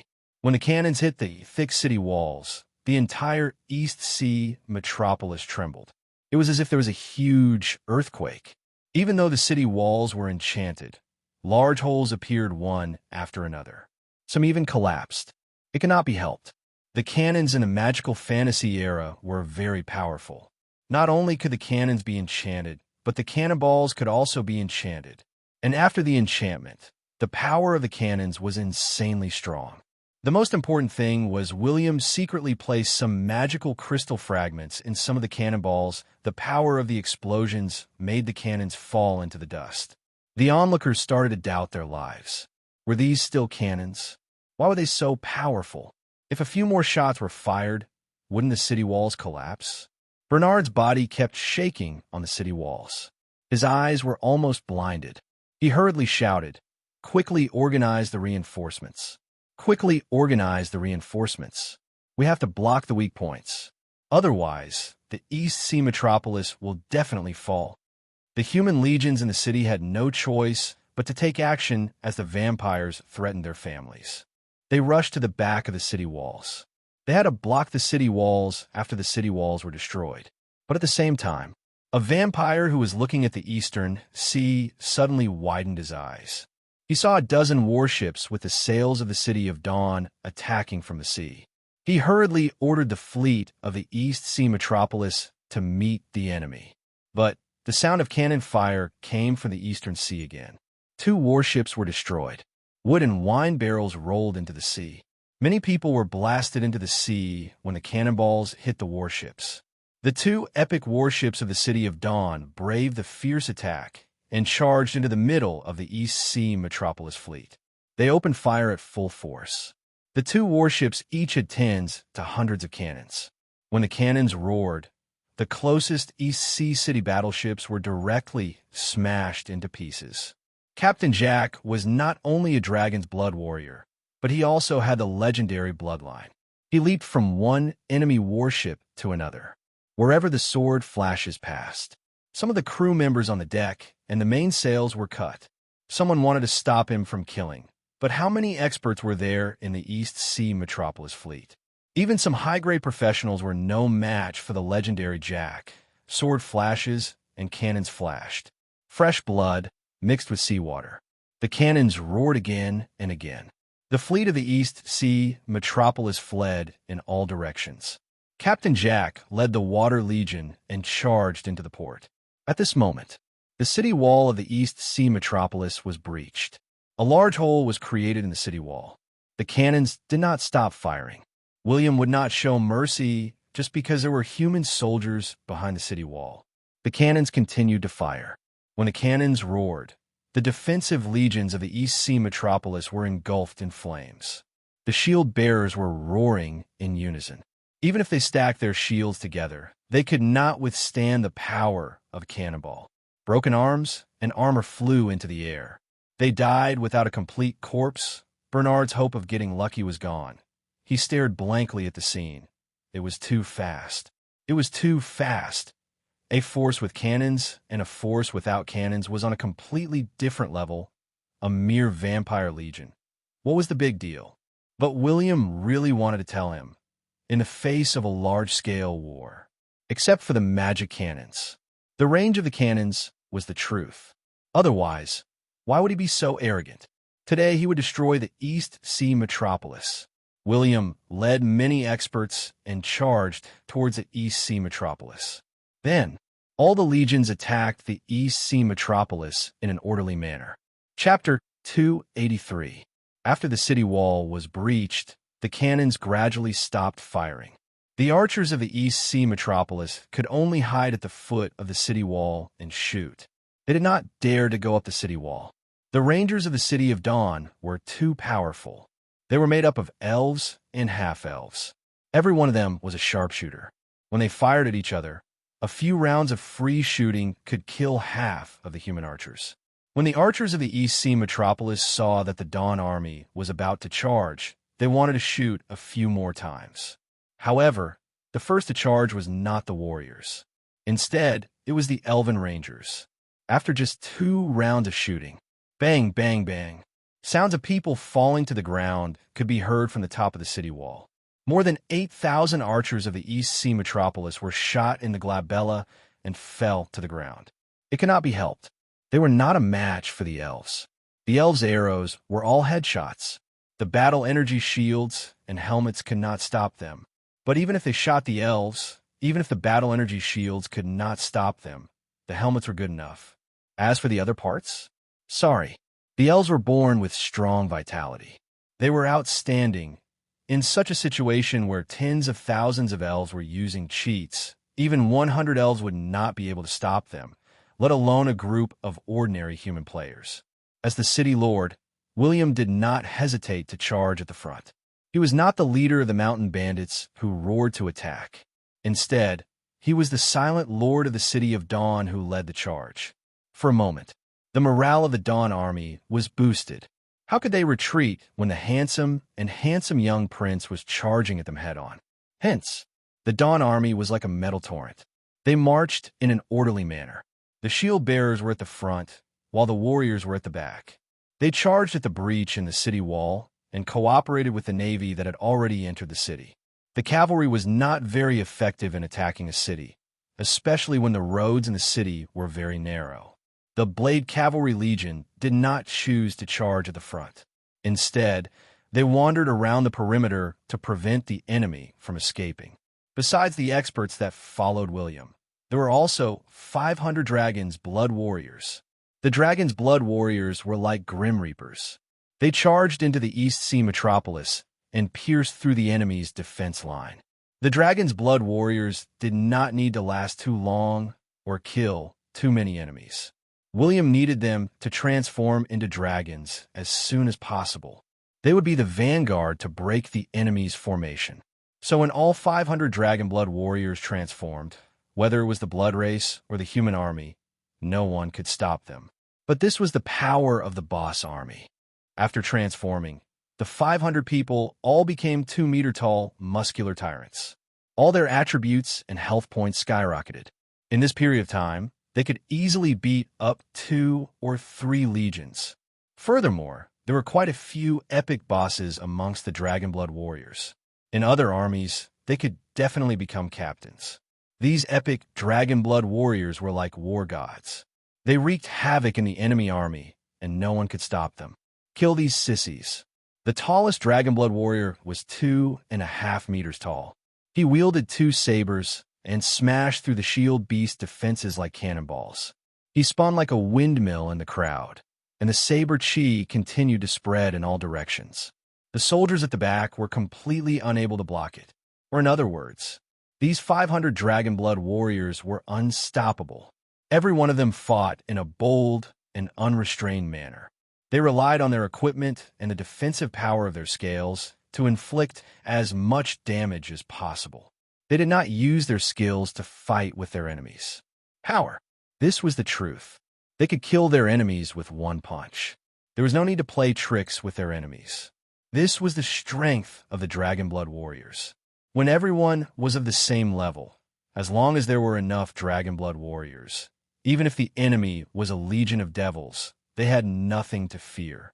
The Dragonblood warriors broke through the enemy's formation. In the next moment, William's 4 gemstone super legions met the enemy. They dealt an unimaginably destructive blow to the enemy. When Lord Bernard of the East Sea Metropolis saw his legion collapsing, he did not have the will to fight anymore. But he still wanted to trick the Vampire Legion of the Emerald Grand Duchy. But the Vampire Legion was not a fool. They decisively chose to avoid the battle. Under the command of the Legion commander, they turned and fled, but William had said so. As long as they were vampires, they had to die. The vampires, who had transformed into bats and were about to fly away, were met with the first wave of arrow attacks. Just as the Vampire Legion was about to use the blood control technique to kill the Elven Rangers, the Vampire Legion suddenly stopped. Legolas led the Blade Cavalry Legion. They were like a long white dragon that charged towards the Vampire Legion. The blood control technique was cast. The Blade Cavalry Legion, who were fully equipped with dark gold equipment, crushed their magic scrolls. Their Thunder Warhorses followed closely behind. At the same time, they released thigh-thick electric currents into the sky. When countless lightning bolts converged, the sky seemed to darken. The sky within a radius of thousands of meters was filled with thunder and lightning arcs. Rumble. The Vampire Legion's blood control technique was disrupted by the lightning bolts before it could reach its full potential. Various negative buffs, such as paralysis, electric shock, and burning, made the vampires fall from the sky. Seeing this scene, the Legion commander of the Bloodrace Legion was terrified. They had met their nemesis. It was said that when there were enough Blood Race members, they could unleash a destructive blood control technique. But one of the abilities that could restrain them was lightning. It was even more powerful than the light sacred sword of the Temple Knights, because the speed of lightning was faster than other skills. But the group blood control technique needed time to accumulate power. Kill. Legolas sneered. He led 3,000 cavalrymen and charged towards the 1,000 vampires that had fallen to the ground. The Blood Race members were agile. But under the charge of the magical beast cavalry, the vampires were in a complete mess. There were heavy casualties. On the other hand, Legolas leaped from his warhorse and spun into a green storm that swept through the entire battlefield.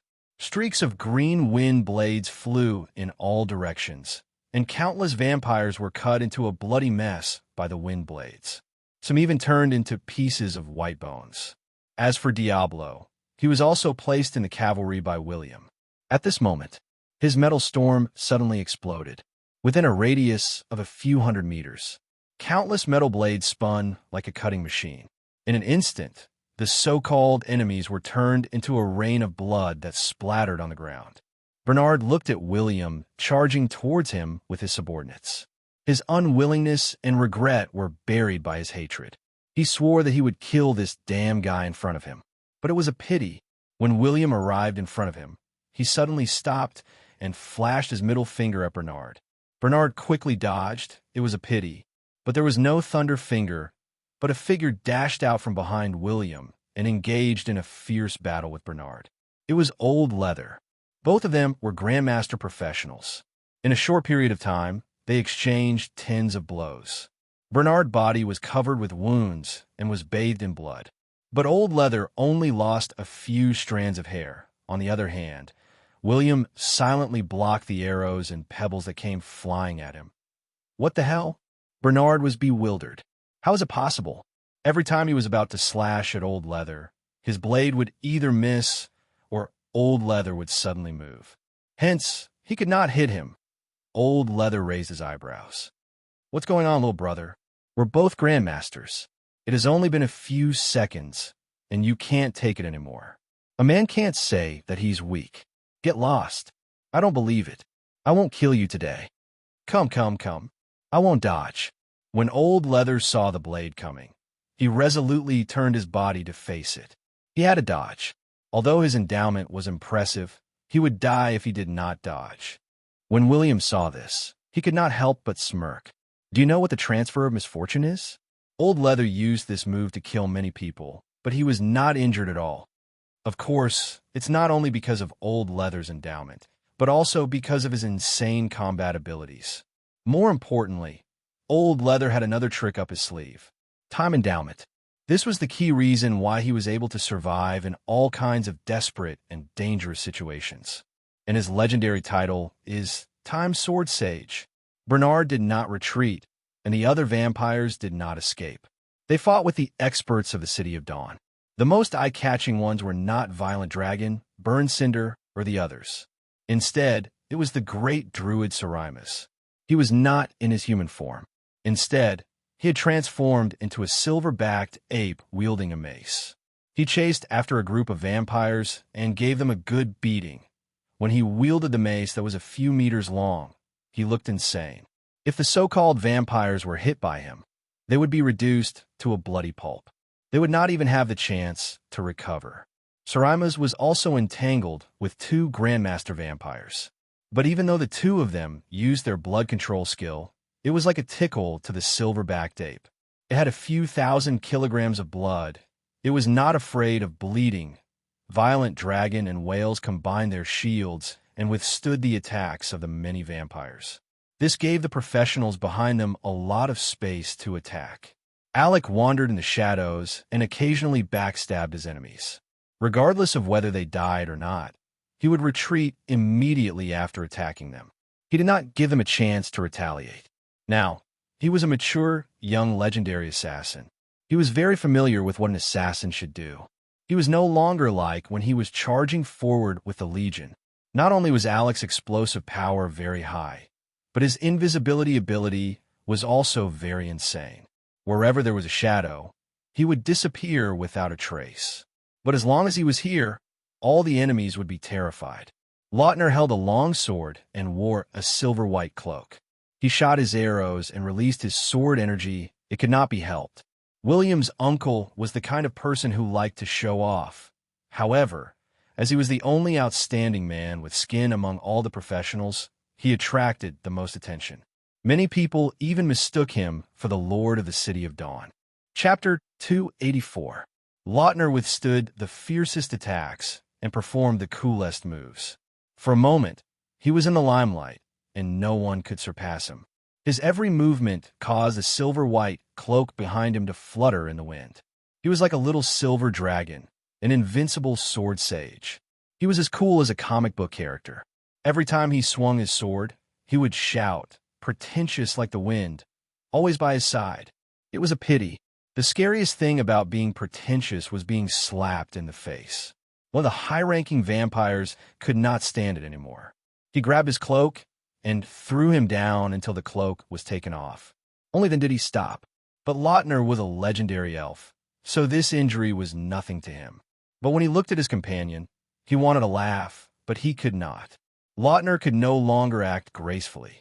He angrily wielded his long sword and charged at the vampire, slashing at him. He had changed from Yasuo, who only knew E, to Garen, who only knew Q. William followed behind Old Leather, acting as a lucky baby who never attacked. He and Old Leather had a tacit understanding, and he knew what Old Leather's endowment was. Even though Old Leather did not ask, he knew what William was doing. Both of them had a tacit understanding to beat up Lord Bernard of the East Sea Metropolis. Old Leather's time endowment was not very useful. It could be said that it could only be used for less than 1 second, and it could only be used on himself. But even so, it was enough for him to defeat Bernard. Coupled with the diversion of bad luck, all of Bernard's attacks could not hit Old Leather. As for William, his luck points were 1. Every time he fought, he had to dodge all kinds of unexpected attacks and arrows. The blessing of the Holy Spirit had only appeared once in hundreds of chapters, especially when he had fought his way out of the Devil's army on Moonlight Island. His allies had used all kinds of skills to hit him, and he had lost tens of thousands of health points. So he was used to it. Old Leather's diversion of bad luck had no effect on him. It was just his normal level of bad luck. It couldn't be any lower. When a magic had been revived, Old Leather had transferred bad luck to him. It had no effect, whether he touched the little princess's thigh or not. What should be there would still be there, and what should not be there would definitely not be there. As a result, Old Leather's combat prowess was so high that it made people's hair stand on end. Not only did he not suffer any injuries, but he was also able to use all kinds of unimaginable killer moves. Bernard was basically covered in wounds, and he couldn't even bleed. Of course, it's normal for vampires not to bleed. They had very little blood to begin with. More importantly, vampires with better blood manipulation could completely control themselves to not bleed. But even then, Bernard was still slightly unable to hold on. From time to time, he would grab a human soldier under his command and suck on him to recover his HP. This also caused the morale of the East Sea City Army to plummet. The City of Dawn launched an all-out war against the East Sea metropolis on the first day. Many demon hunters and mercenaries, who only wanted to watch the show, joined the fray. They were not hired by the City of Dawn. Rather, the East Sea metropolis was a gathering place for vampires. In the eyes of many high-ranking professionals, this was a well-known fact. They had friends, family members, and brothers who trained or hunted down vampires here. Most of them had died without a complete corpse, and they couldn't even be found. Now was the time for revenge. A demon hunter holding a crossbow shouted, "Kill! F***CK these vampires! Capture them, tie them up, and torture them to death." The scene was very quiet. Besides this demon hunter team, the other thousands of professionals were stunned for a long time before they dashed forward. But they didn't know if someone did it on purpose. When the thousands of demon hunters and mercenaries dashed forward, they shouted, "Capture the vampires, tie them up, and torture them to death. Don't leave them alive. They can live forever." Gosh, live forever? Is that for real? A 2-6-meter-tall muscular man was running with a smile as ugly as a chrysanthemum. Suddenly, he stared at a pale-faced vampire and rushed over like a cannonball, forcing himself on him. When the other vampires heard this, they were so scared that their hearts were about to explode. "What should we do? Let's escape. I heard that the demon hunters are all perverts." "That's not all. Do you know why the demon hunters were born?" Two vampires retreated as they fought. They were also discussing the reason for the birth of the demon hunters. What? Originally, the demon hunters were a group of mercenaries. But in order to capture vampires, some mercenaries did inhumane things. They even tied us up in the basement and treated us as family heirlooms. That's how the demon hunters came to be. Gosh, who can withstand that? Some of the vampires sucked in a breath of cold air. They looked at the imposing demon hunters. All of them were tall and burly, and there were at least a few hundred of them who were 2 meters tall. But what about them? All of them were fair and tender. If they were captured, they would definitely be ruined. Then, their teeth would be plucked out and 2 holes would be left, MMP. They couldn't imagine how the blood race would be treated by the demon hunters. William had never thought about it. The less than 2,000 demon hunters and mercenaries were the last straw that crushed the vampires in the East Sea metropolis. The group of demon hunters appeared while yelling. The vampires were so scared that they wanted to transform into bats and run away. Even Bernard's mouth twitched. He looked at William thoughtfully. William was staring at him, but he didn't attack. Did William have some evil thoughts? No, I can't stay here. Even if William doesn't have such thoughts, who knows if his subordinates have such thoughts? He glanced at Violent Dragon, who was approaching him. He spat out a mouthful of blood and turned into a blood mist. Then, he transformed into a bat and flew away. But it was a pity. Diablo didn't know when he appeared.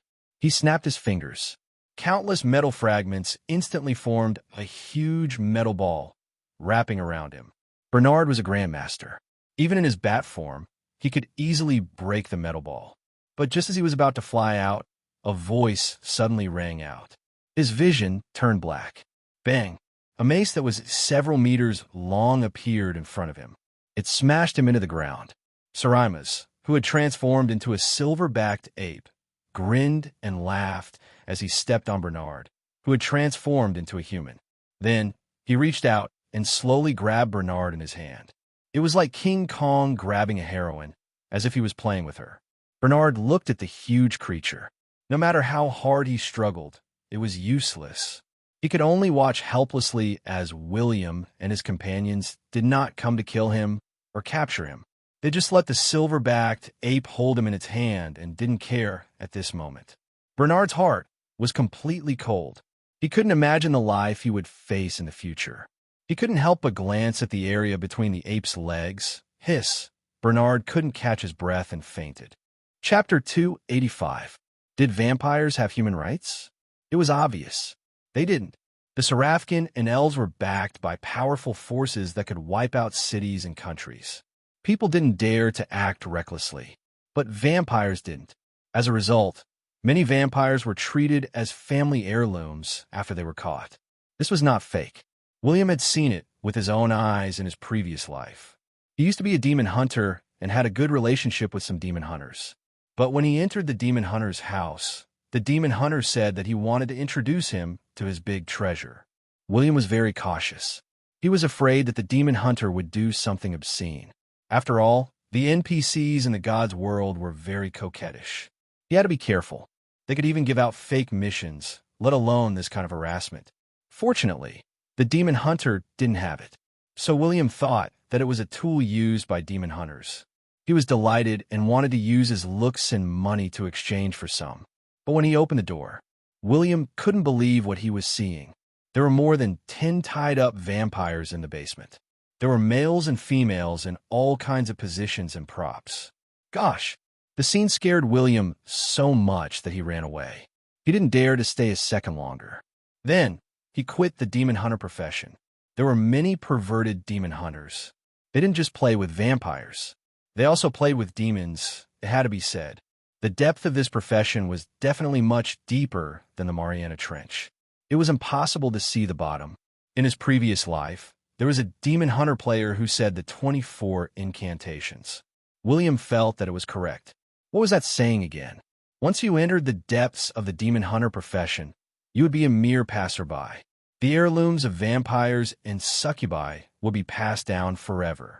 After the appearance of the darkness invasion, the evil demons seemed very powerful and arrogant, but it depended on who they were dealing with. Almost all demons knew that if they met a demon hunter, they would definitely kill or die. They must not be captured alive. Otherwise, even if the demon hunter they met was not a pervert, they might be auctioned off at a high price. It wasn't just demon hunters.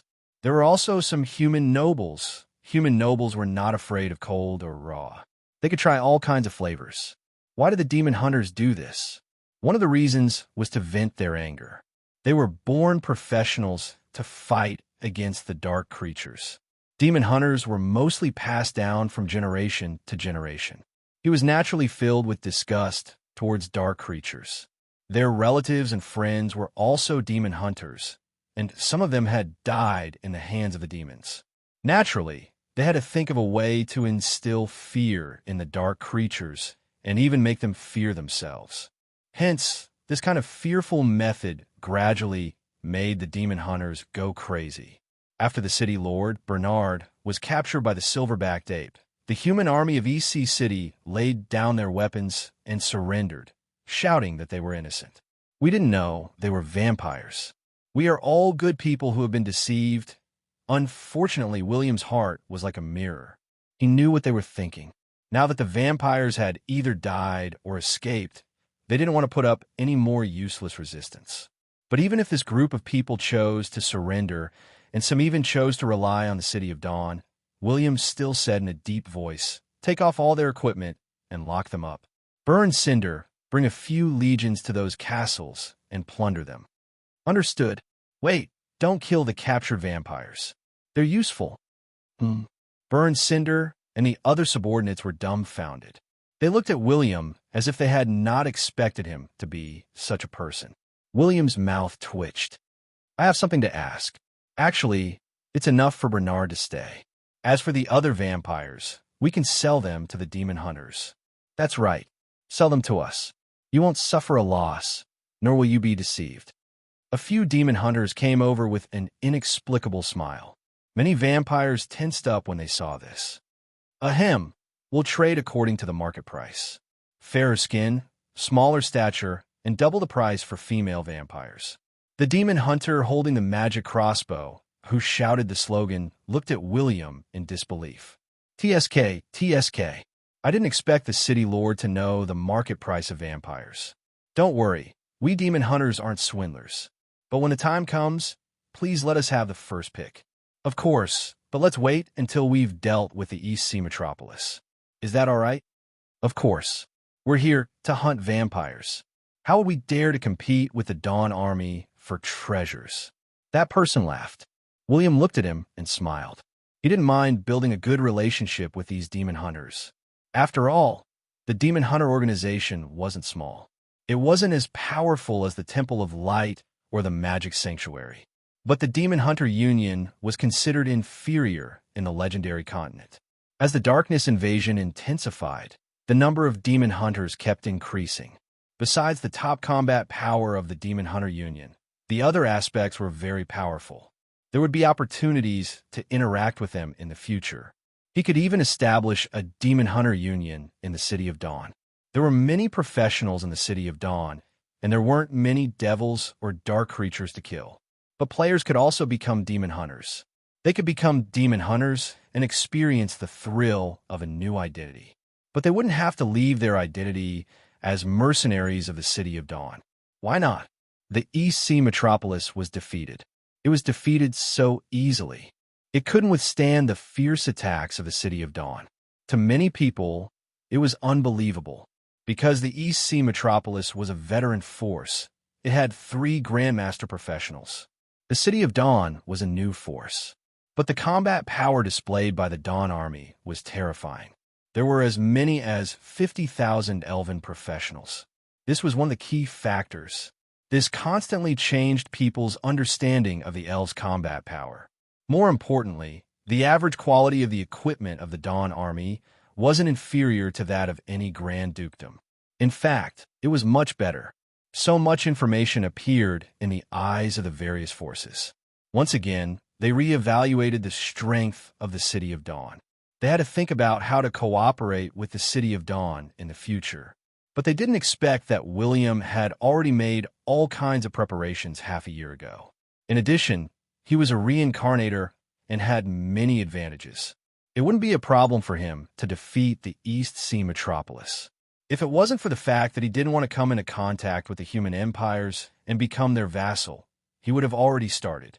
He had already started to annex other human nations and grand dukedoms. From the start of the war to the surrender of the East Sea metropolis, it took a total of 6 hours. But it was very troublesome to clean up the mess. It took 3 days to settle the soldiers who had surrendered. It couldn't be helped. William had to do it personally. He had to slowly use his insight on them. He also had to check their bloodline and loyalty. In the end, he selected 30,000 soldiers from the 70,000 soldiers to join the City of Dawn. As for the rest, they were discharged and returned to the fields. Those who farmed, farmed. Those who fished, fished. In any case, William did not have the time to deal with these professionals who had low loyalty and did not have a good impression of him. They could only contribute to the development of the City of Dawn for the rest of their lives. As an outstanding lord, William wouldn't give up on the opportunity for them to contribute. Anyway, the East Sea metropolis was still occupied. Now, the power of the East Sea metropolis belonged to William. It was simple. The East Sea metropolis, which was filled with the stench of rotten fish, would be completely renovated. They could start work immediately, and this group of professionals was the biggest hard labor. It didn't matter if it was raining or the scorching sun. The work would be over. Anyway, they had the strength. At most, they could use their battle energy to protect their bodies and withstand the hail. It's a pity. Besides the 3 million experience points, I didn't even get an instance dungeon crystal or legendary level. But the 2 million gold coins and 10,000 magical stones in the castle are still worth it. William didn't have much to say about these rewards. He was completely lucky in this battle. He didn't put in much effort. He didn't do much damage either. But this was the life of a lord. He moved his mouth, and his subordinates did all the work. He had to do everything himself. That would be a problem. Anyway, he would never say that he was afraid that the Grandmaster Vampire would secretly kill him.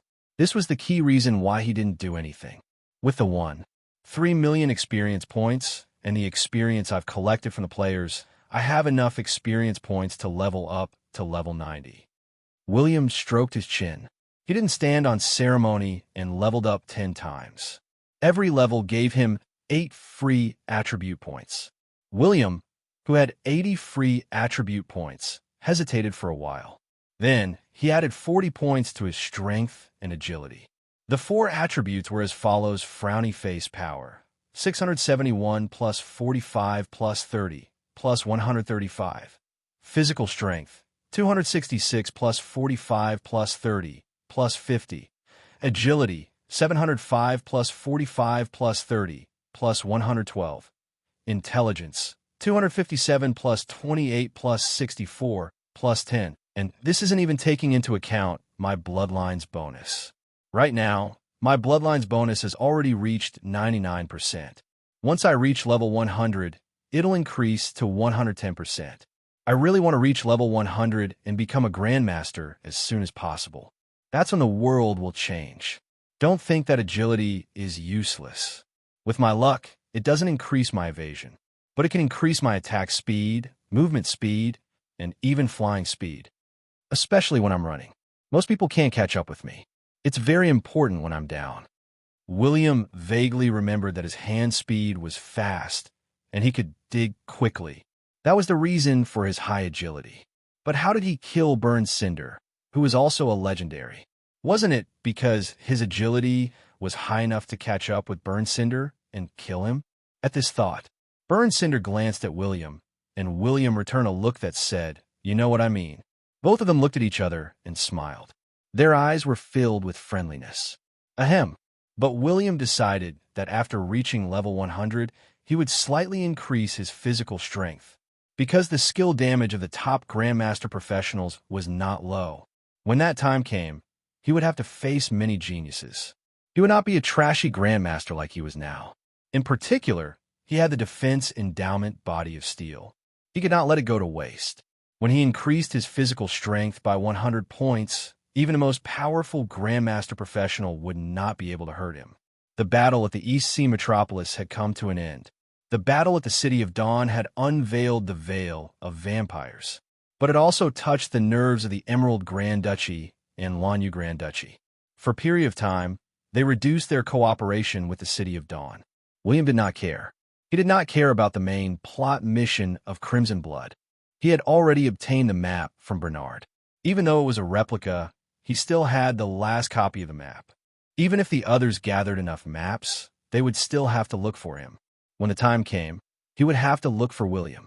He only had to wait for the game beta to slowly reveal the true colors of the two human nations. What His Royal Highness wanted to do now was to completely annex EC City. He wanted to develop the City of Dawn steadily. Then, he would obtain a good ranking in the Magic Conference. When a Magic Conference was mentioned, William glanced at his equipment. Other than his legendary weapon and helmet, everything else was epic. It's obvious that this is not befitting of my status. William gradually shifted his gaze in another direction. He still had a lot of time. It was time to collect some legendary equipment from his previous life. Chapter 286. The population of the East Sea Metropolis was more than 1 million. This was a great source of manpower for William. Including the civilians of the Black Lava Nation and the City of Dawn, the population had reached 3 million. Besides the humans, there were no other races living in the East Sea Metropolis. This coastal city had always been creating economic value through fishing and agriculture. Of course, this was only a small part of it. The main source of income was the rare mineral veins. It was also these resources that made the vampires of the East Sea Metropolis rich. But for long-lived creatures like the vampires, they were no different from the human nobles. They preferred antiques, oil paintings, statues, and other valuable but useless artworks. Otherwise, William would not only have earned more than 2 million gold coins, he would have earned even more. But there are so many artworks in the castle. They are quite comfortable to look at. They are not worth much if they are sold. It's nice to keep them here. Ever since William had occupied the castle at the top of the cliff, he had gradually changed his attitude. After all, he was not considered poor. There was no need to sell the artworks at a low price. It was better to keep them in the castle for himself to admire. Oh, does this mean that I have a temporary imperial residence? William sighed in his heart. He could not help but sit on a comfortable chair and enjoy his spoils of war. His trusted subordinates entered the castle and looked around. After all, the city of Dawn didn't have such fancy things. Even the city lord's palace was very simple. Violent Dragon rubbed his hands and laughed. Your Highness, what about the other castles? Are they the other castles? Yes, yes. Everyone was looking forward to William distributing the castles to them. It was a pity. William waved his hand. Tear them all down and use them to repair the city walls. One castle is enough. So many of them look like a hindrance and take up too much space. It's better to build them into affordable housing for the residents and use them to shelter the homeless. Burn, Cinder, and the others were speechless. William was the Lord. He had the final say. Since what did he care about the homeless? Of course, William was not too stingy. He glanced at the group of people who wanted the castle. Those castles have not been demolished yet. You could take the statues, oil paintings, and artworks if you want. If you don't, they will all belong to me. Swish! In a flash, there was not a single person left in the castle hall. The East Sea metropolis had been occupied. Besides renovating the city, William did not carry out any drastic reforms. However, the rules of EC City had to be changed. If William wanted to win the hearts of the people here, he had to punish some professionals who were courting death. They were like gang members who collected protection fees, bandits, and hooligans who dominated the market. As long as a civilian reported it, the Dawn Army would immediately lead soldiers to arrest them. As long as there was conclusive evidence and many civilians identified them, they would be captured and sent to work in the mines. This situation continued for many days. Donghai City security would be much better, because he didn't need the support of a landlord to occupy a city like in ancient history. Some professionals who were very powerful in the eyes of the commoners and dominated the area did not even have the right to negotiate with William. Perhaps in the past, Bernard was unwilling to pay attention to them, which allowed them to be arrogant and condescending. However, William did not need them to help him maintain law and order. He also did not need them to continue to exist here. This was not a low magic world. This was a high magic world. Strength was the truth. Bloody and violent suppression was the only way for the Dawn Army. He hoped that this would allow some professionals in the city to see the situation clearly. The owner of the city had changed. No matter if they were dragons or tigers, they had to stay put. Before he rebuilt the East Sea metropolis, he asked many people to build some temporary toilets. He also informed all the commoners that if they were caught urinating or defecating anywhere, they would be sent to work in the mines. Some people thought that they were lucky and did not care about this announcement.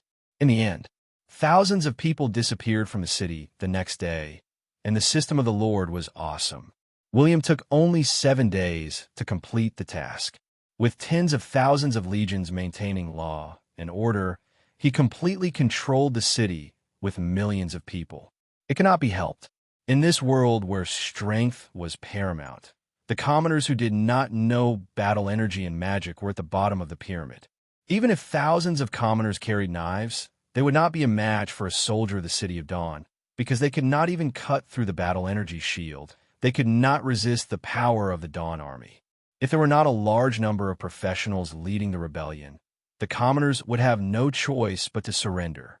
The so-called laws were all decided by the Lord's words. The so-called human rights were worthless here. The power of a neutral lord was so exaggerated. He did not need to consider the problems that the low demon lords and the emperor had to consider. As long as he had an army and his own strength was strong enough, he did not need to care about any opposition. Resist? That was to mine. Obey. Then do what you should do according to the rules of the Lord of the City of Dawn. During this period of time, William gained a good impression from many people. At the same time, he gained a lot of hatred. But William did not care. He was not interested in playing tricks with this group of people. If they were dissatisfied, they would go and mine. Simple and violent. It was that simple to pacify a city. Next, A unique vampire auction was officially held. Except for Lord Bernard of the East Sea Metropolis, the other 121 capture vampires would have the honor of performing on stage. They would be tied up and show their best figures and looks. This way, the participating bidders would be able to see their final value. The auction would be held in Bernard's castle. Many demon hunters excitedly waved their gold coins to participate in this grand event. Powerful demon hunters were usually very rich, and they did not lack money. After receiving the news, many demon hunters from thousands of miles away rushed to this place. This was because too many vampires had been captured. To many demon hunters, this was a grand event. When the professionals of the City of Dawn discovered this situation, they were dumbfounded. They did not expect the sales of vampires to be so good. Gosh, will we be able to capture vampires and sell them to demon hunters at a high price in the future? TSK. I can't look at vampires directly. I feel that they are not terrifying creatures, but expensive and adorable creatures. The other vampires of the Emerald Grand Duchy and Lanyu Grand Duchy who heard this news could not help but feel a chill in their hearts. This made them even more determined to keep a low profile. They were even more determined to find the blood essence of the blood dragon. They had to become experts. They had to become the top experts of the continent. Only then would the lives of the blood race not be so miserable. But what about William? He had already left the East Sea Metropolis and started to search for legendary equipment based on his memory. He wanted to get everything ready before the Magic Martial Arts Conference began. Otherwise, he would have to face many rich experts. Chapter 287. William changed his appearance and left the East Sea Metropolis alone. He went to the Temple of Light, which was tens of thousands of kilometers away. He wanted to visit the top power of this continent. Oh, he didn't have the qualifications to call a visit. He just wanted to take a stroll around and experience the atmosphere of conviction. Ahem. It was mainly because he knew that there was a very powerful legendary equipment hidden in a certain location. He did not need to resort to any means to obtain it. The prince felt an itch in his heart, so he came all the way here. If he did not obtain it now, what if the butterfly effect came to this place and someone took it away? It would be a huge loss. It had to be said. The Temple of Light was very powerful. It was unbelievable. Their headquarters was located in the center of the legendary continent. It was sandwiched between two human empires. Originally, it was just a temple. But after countless years of development, more and more believers wanted to get close to the temple. Gradually, they brought their families and settled there. As the population grew, the small villages became towns, cities, and even the believers spontaneously formed a country. The Kingdom of Light. This nation did not look like a nation. There were no so-called soldiers, nobles, or managers. But the moment they encountered all kinds of injustice, they felt that it was impossible. No one would run away. No one would ignore it. All professionals with combat power would use the teachings of the Temple of Light to represent the power of light and justice to solve all problems. The Kingdom of Light occupied thousands of square kilometers and had a population of more than 20 million people. Ever since William came here, everyone he saw was a believer of light and a messenger of justice. There was almost no crime here. There were very few evils, and there was no violence. The so-called darkness invasion and the so-called devils never dared to appear here. But this was only the periphery of the Temple of Light. This was an unimaginable nation. Faith. These two words were truly terrifying. It could make a person have unimaginable combat power and willpower. Many people used to say that the Chinese had no faith. But after thinking about it, many anti-Japanese heroes have been captured and tortured. No matter how many days they had been imprisoned, even if they were tortured to death, they would not divulge any information. What did this mean? This was faith. Faith was never a word that was always on the tip of one's tongue. Could it be that I really believe in God, just because I said I believe in God? Faith had always been hidden in the deepest part of one's heart and would not easily appear in one's entire life. No matter what you believe in, as long as you firmly believe that you can conquer everything with Him, you will be able to do so. The power of faith. It would become incomparably powerful. For example, when a car was on top of his wife, her husband could use his superhuman strength to lift the car. For example, when a mother saw her child falling from the roof, she could burst out with a speed faster than Lu Xiang and run to catch her child. This was also a form of faith. On the surface, the Temple of Light, the magic sanctuary, and the Palace of Darkness were the oracles that William had encountered. One could not see any faith in their eyes. They seemed to only have profit in their hearts. They were more like employees of the company, doing things for the sake of living, for the sake of themselves, the obligation of the temple. But some people, they had extremely pure faith. For example, Lancelot, the guy who believed in light and justice. For example, the temple knights and priests who were fearless and fearless in the face of darkness. For example, those warriors who were willing to give up their lives to fight for the king. This was also a form of faith. But why were the loyal believers of Lancelot so powerful? They were even more powerful than the clergymen who had no faith. Was it because of their endowments? Or the blessings of the gods? None of them. The gods could not even perform miracles, so how could they give blessings? It was more like a curse. That was the power that came from faith itself. And the players called it the power of the mind. This was a power that the players could not obtain. Only the NPCs had this power. It was undeniable. Whether it was the god of light, the lord of magic, or the goddess of luck, they had not performed miracles for a long time. This caused many professionals to no longer believe in the existence of the gods, and they could not feel the power of the gods. In the eyes of many people, the sages were the gods, and they were the incarnations of the gods.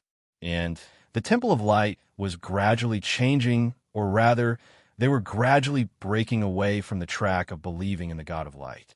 As for the sages who controlled the Temple of Light, they were gradually changing the faith of the clergymen. They were not asking them to abandon the God of light and justice. They were asking them to believe in light and justice. It seemed to be one word less. But the difference between the two was like heaven and earth. The arrival of the gods meant that they would regain control of this world. But was this what the creatures in the world wanted to see? Was this what the Temple of Light wanted to see? Not really. The temple liked the way the God of Light was high and mighty. They liked that he never asked about anything, and they liked that he never appeared. They also liked that they represented light and justice, and conveniently used the name of the gods to exercise various powers. However, this did not mean that they liked the gods to appear in front of them, sit in the position that originally belonged to them, and order them around. They even wanted them to start a war against the darkness and other forces. Hence, more than 1,300 years ago, there was a reform in the Temple of Light. During that reform, there was a riot in the Temple of Light. In the end, the God of Light became a kind of sustenance. The temple promoted the God of Light as a symbol of justice and light. The clergymen were not his believers, but the believers of light and justice. That was to say, after that civil war, the God of Light was just a nominal symbol. All the clergymen in the Temple of Light believed in light and justice. But there was a reform in the Temple of Light. There had never been one in the magic sanctuary. Those mages believed in the Lord of Magic from beginning to end, and believed that the Lord of Magic was the absolute truth. And in the Palace of Darkness, there was also a riot more than 1,000 years ago. From then on, they no longer believed in the Lord of Darkness, but the purest darkness. This was also the key reason why the Temple of Light and the Palace of Darkness rarely fought, although their beliefs were different, although one of them believed in light and the other in darkness. But in the near future, they were allies, because this meant that when the gods came, the first opponents would not be others. They were the various clergymen who originally believed in them. When those gods came, it would be fine if there was no conflict. However, if they wanted to completely control the temple and even show some disapproval, light, and justice, then the doctrine of the temple, the rules of the temple, and even the powerful saints would have the reason and the right to speak, to start a war, to kill a god. The temple knights of the Temple of Light would be the first to draw their swords and destroy the so-called God of Light. Because the God of Light represented absolute light and justice in the doctrine of thousands of years. He could not make a mistake. If he made a mistake, if he acted recklessly, if he did not do the right thing. He would not be fit to be the messenger of light and justice. He would be completely abandoned by the Temple of Light. If the God of Light wanted to control the Temple of Light, he would have to ask the swords of the Temple Knights if they agreed. There was no other way. Ever since the Revolution, the doctrine of thousands of years had been deeply rooted in the hearts of the people. All the clergymen had learned this. Even the God of Light could not change the past. Of course, none of these had happened. This was just what William thought of, but some of the previous God-killing battles had proved that this group of people intended to do so. Although the saints of the Brilliance Palace had also chosen to do so for their own benefit. But William did not mind building a good relationship with them. But there is one important thing. I'm not a clergyman, but the legendary equipment is in the Temple of Light. How can I take it? William could not help but feel a headache. Should he enter the Temple of Light as a visit? William wanted to use this excuse. Perhaps the Temple of Light knew about the City of Dawn. After all, as the only victor of the first wave of darkness invasion in the entire continent, he had absolute confidence that the higher-ups of the Temple of Light would know about him. But this was not the era of information. Perhaps the Temple Knights guarding the door did not know about him. But just when William was feeling a little worried, he suddenly got to know a person and became a couple. William, Lancelot, my good brother, why are you here? Lancelot walked over with a few Temple Knights and gave William a fierce hug. William patted his back and hurriedly let go of him. This Beatrice Starred had a space ring, but he was still wearing armor. Didn't he know that it was very hard? I'm here for a walk. Actually, I've been looking forward to entering the Temple of Light, so I came to take a look.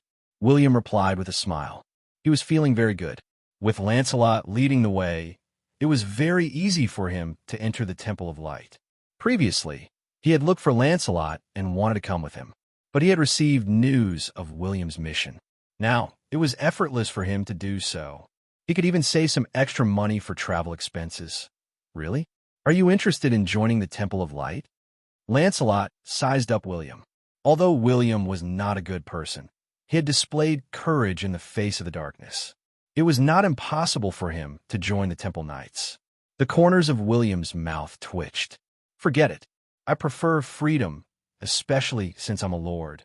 He finished his sentence. The surrounding people glared at him and even cursed in their hearts.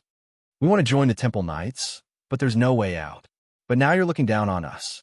What kind of lord are you? Are you looking down on the Temple of Light? But this situation was normal in the Kingdom of Light. No one would take action because of this. Lancelot and the Temple Knights behind him did not care. This was very normal. No one had stipulated that everyone had to believe in light and justice. Wasn't it normal to have freedom of belief? Lancelot laughed and patted William's shoulder. I just arrived. I didn't expect you to come. Let's drink till we're drunk. Tomorrow, I'll go to the Temple of Light. I'll bring you along. Anyway, based on your contribution in defeating the darkness invasion, you're definitely qualified to enter the Temple of Light. Oh, JBK, but it's still my treat. William made a victory sign. Lancelot shrugged his shoulders. He treated it as a foreign dialect that he did not understand. The Temple Knights could drink.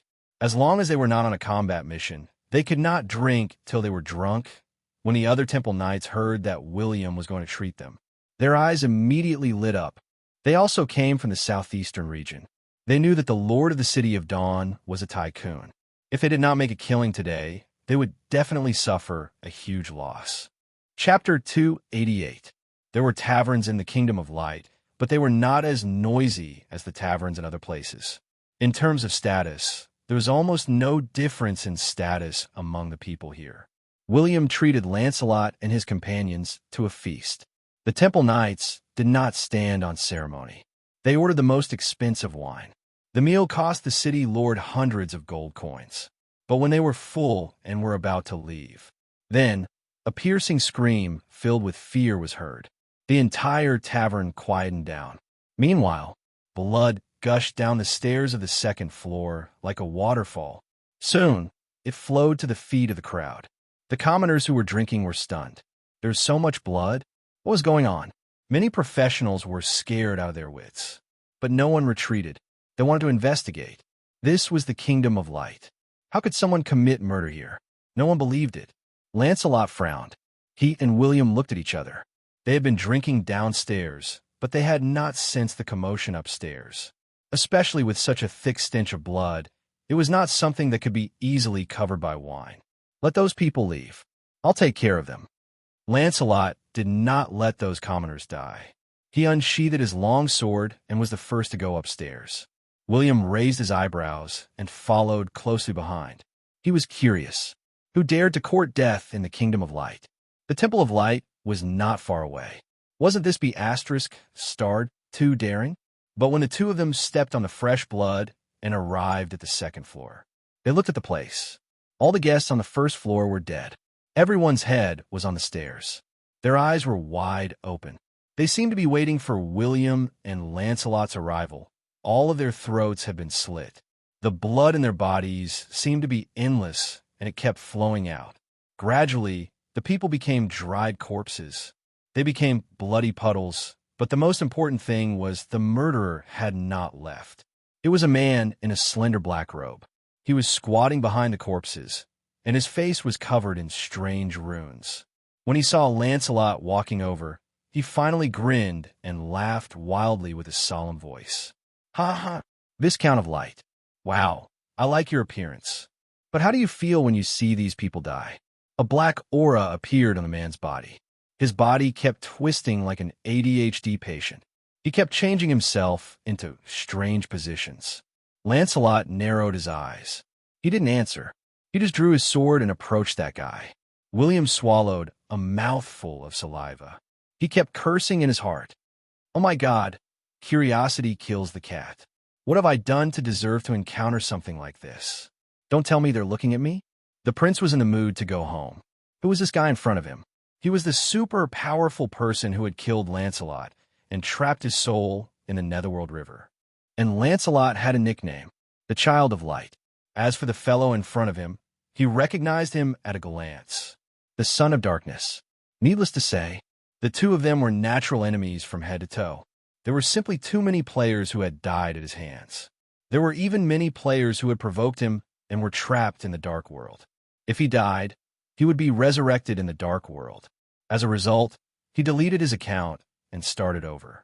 It had to be said, even in the hearts of the players, the boss in front of him was an extremely terrifying existence. In particular, he had always been stronger than Lancelot. He was a monster who did all kinds of evil. He had massacred cities, destroyed countries, and used all kinds of cruel methods to torture anyone who was close to Lancelot. And his motive, it was to make Lancelot fall into the Dark World. Wherever Lancelot went, the boss in front of him would chase him.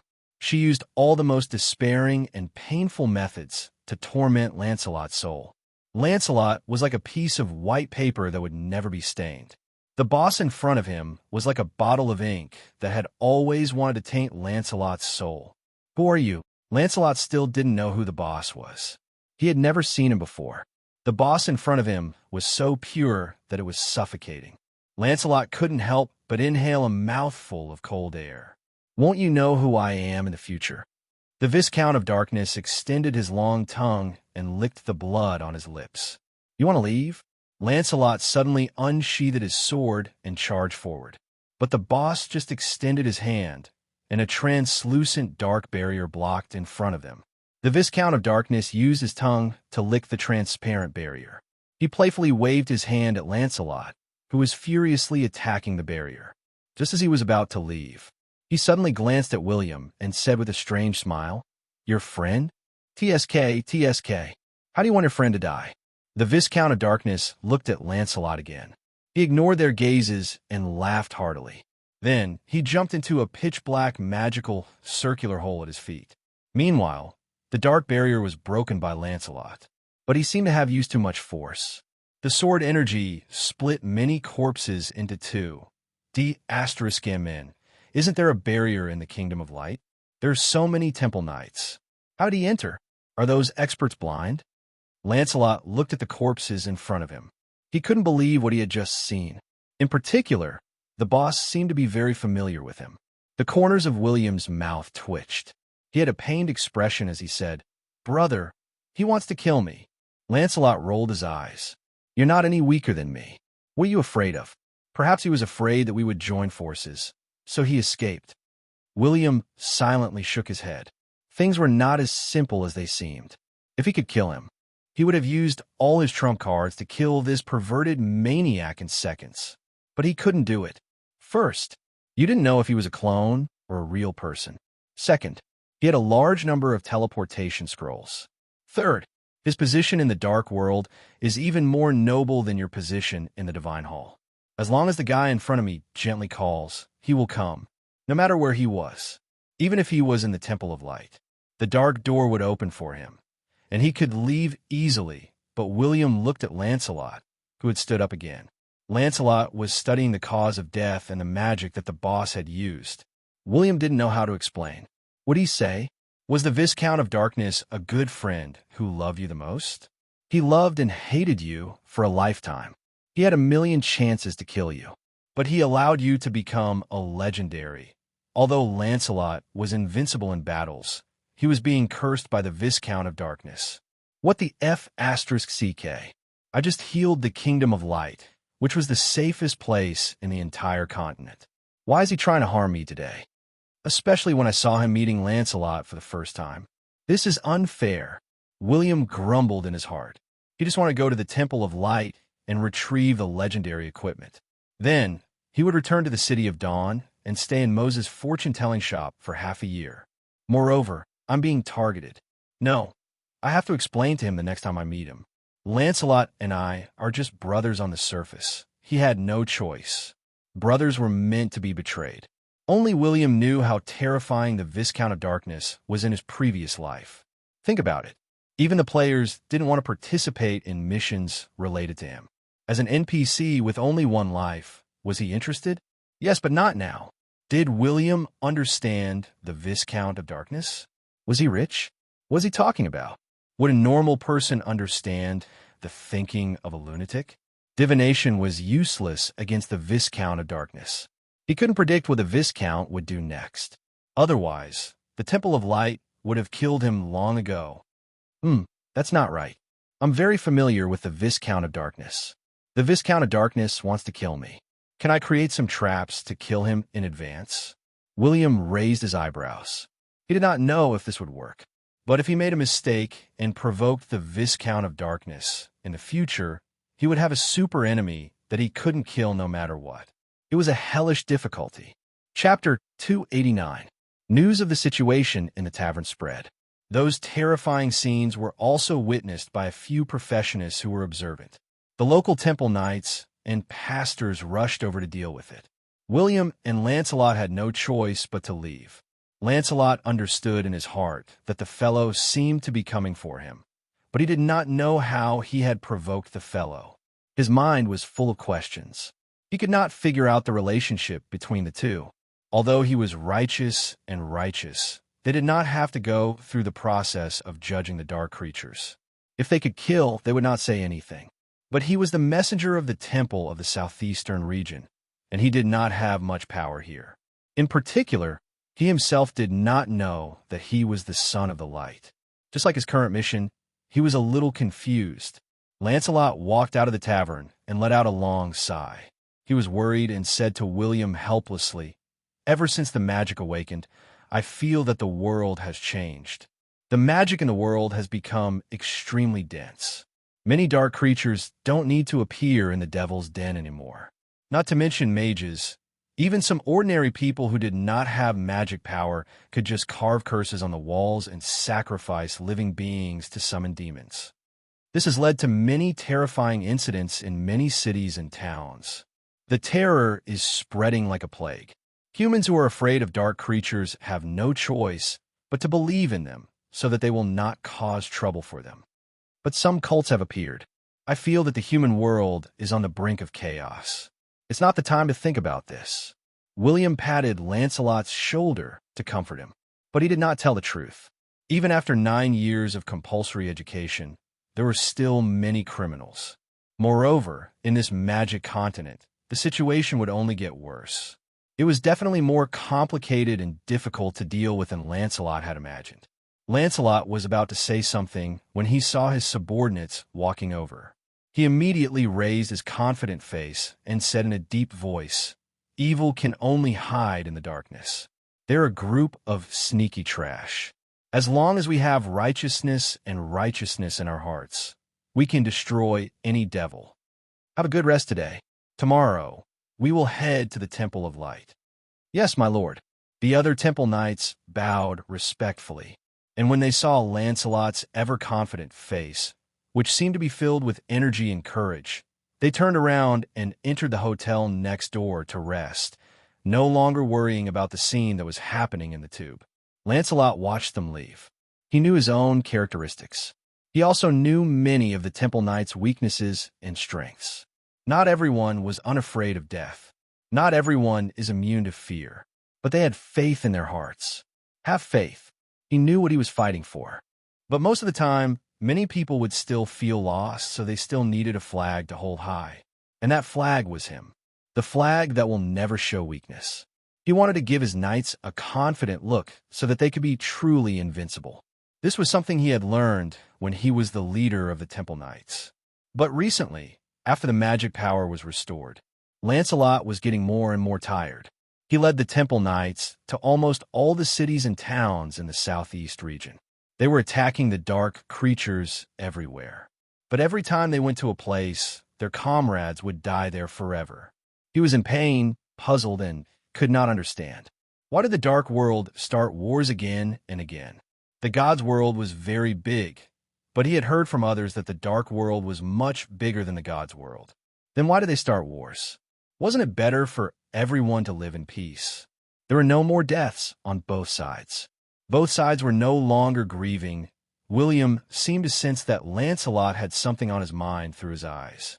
The two of them strolled around until they arrived at a bridge in the city. Then they gradually stopped. The magic lamps hanging on the surrounding trees were very bright. They could see through the clear river and see the fish swimming around. One of the large loaches that had burrowed into the soil looked like a small snake. It suddenly swallowed a small fish and instantly burrowed back into the soil to avoid being eaten by a larger fish. This made the mutated large loaches look like assassins hiding in the dark. William suddenly laughed. "Do you know? Different fishes live in different depths of the water. Originally, they would live in harmony and rarely interact with each other. We're like the fishes that swim in the top layer of the water. The devils are like the loaches that hide in the soil. The two of them will not cross levels. But the awakening of magic has caused the entire world to change, and the two worlds have formed a link. The natural instincts of all living beings are magnified. By the way, do you know what the natural instincts of living beings are?" William suddenly asked. Lancelot frowned. "Survival?" William nodded in satisfaction. "That's right. It's survival. However, to survive, the big had to eat the small and fight the big with the small. The big fish ate the small fish, and when the small fish saw that the big fish was injured, they would also surround and devour it completely. This is the natural instincts of all living beings. The devils are like the mutated loaches that suddenly have sharp teeth. They can break free from the soil and swim freely in higher water levels. They can also open their mouths and devour the fishes that they have never eaten before. They will continue to occupy the territories of the fishes. They originally lived in the dark, but when they become stronger, they will naturally think that we are very weak and want to occupy the territories of the weak. This is the natural instincts. Hence, some people want to avoid it, but they can only be like the fishes that escape. They will never have enough food and will always be small. They will be tired of running for their entire lives. When they can't run anymore, they can only be eaten. But some people will only face it head on. They will eat the small loaches to make themselves bigger. Then they will eat the big loaches. Gradually, they will become a huge creature. From then on, they will have nothing to fear. William paused and continued. "I don't know what you are perplexed about, but I believe you. Running away is not your style. Facing it head-on is your final decision." Lancelot pondered, and his gaze gradually became firm. He looked at William and said, "You are right. Many wars are without a reason. Many perverts and lunatics do not need to explain their actions. I don't know the reason for the invasion of the dark creatures, and I don't need to know. I only need to understand that since they have come to my world, I have to defeat them. I don't need to get to the bottom of everything. I only need to use the sword in my hand to fight for justice." William shrugged and gave him a look that said, "You can do it." Lancelot also gave him a look that said, "You're not bad too." And he silently increased his affinity with William. The knot in Lancelot's heart was just a small interlude. Even without William, he would still understand this logic. It was normal for a main character who had gone through inversions to be confused. In the future, he could only become more determined. But William was a handsome young man who took advantage of every opportunity. How could he let go of this opportunity to increase his affinity with William? There would only be fewer opportunities in the future.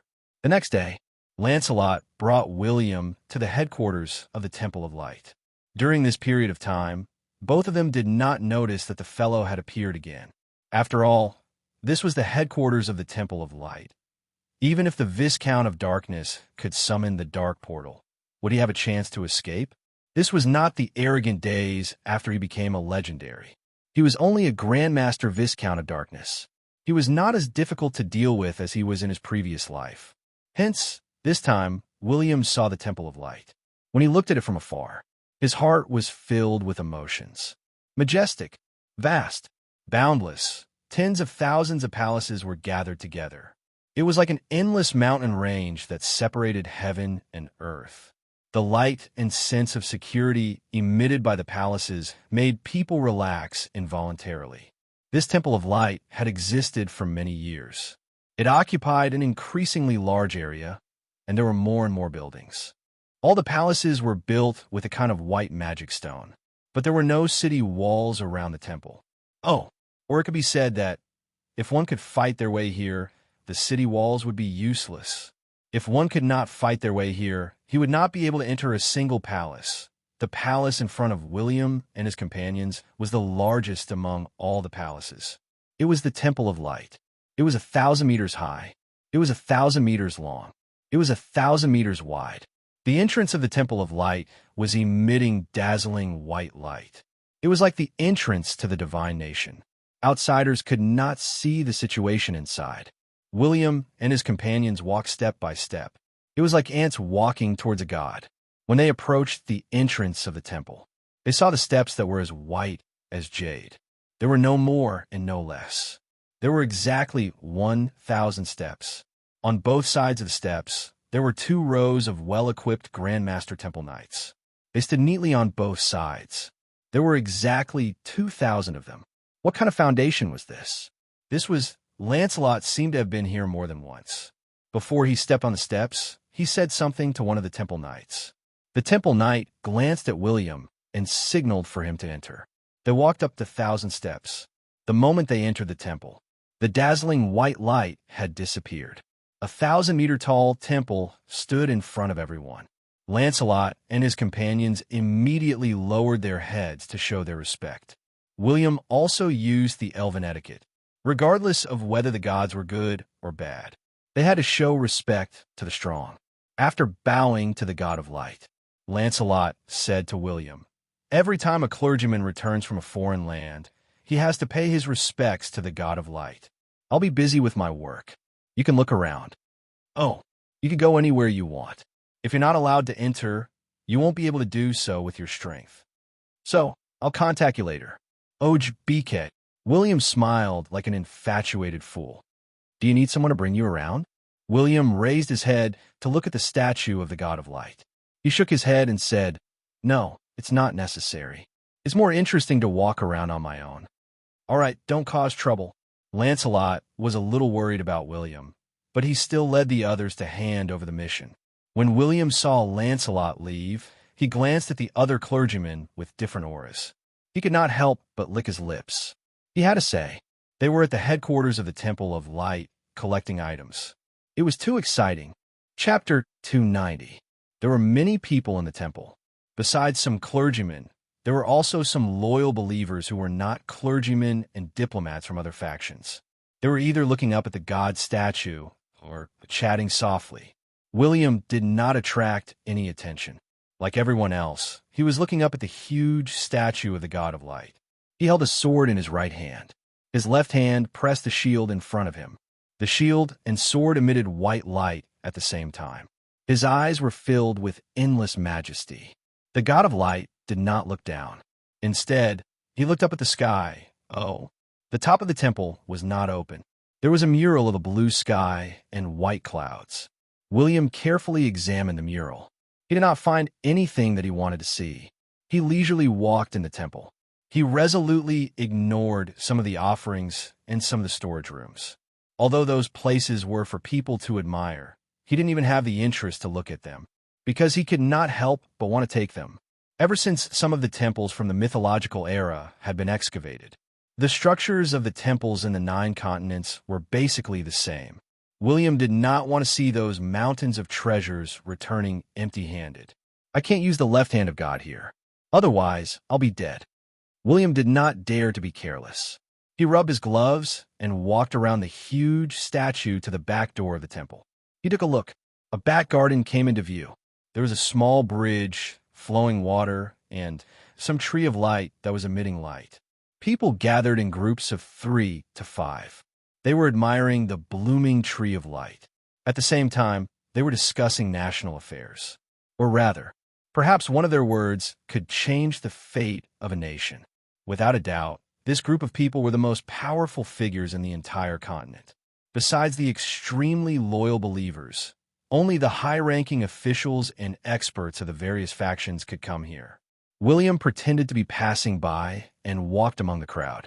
He looked at the surrounding scenery with an appreciative gaze. He did not say a word. His 2 pointy ears wouldn't attract too much attention. But he had a face that could topple the world, an unparalleled handsomeness, and a charisma value of 255. He attracted the attention of many people, regardless of whether they were men or women. They could not help but have a good impression of him. Oh, how should they describe it? For them, William's appearance was like an exquisite piece of art. His every move was worthy of admiration. It was very pleasing to look at him. He was much better looking than those trees of light. Especially for some women, the appearance of their prince charming in their hearts was originally still vague. But the moment William appeared, they knew this was the man she should be looking for.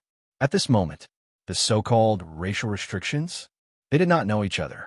It was no longer a problem. Some of the young girls who had followed their elders here often walked along the path that William would take, hoping to meet him by chance.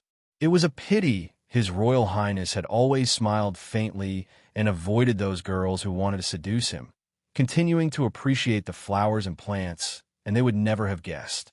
Under William's handsome face, there was an ecstatic heart. F***CK, F***CK, F***CK, F***CK. This favorable impression points. There are so many important characters here. My God, even if I can't get a legendary equipment, I would still have profited greatly. I'm definitely the king of flirting.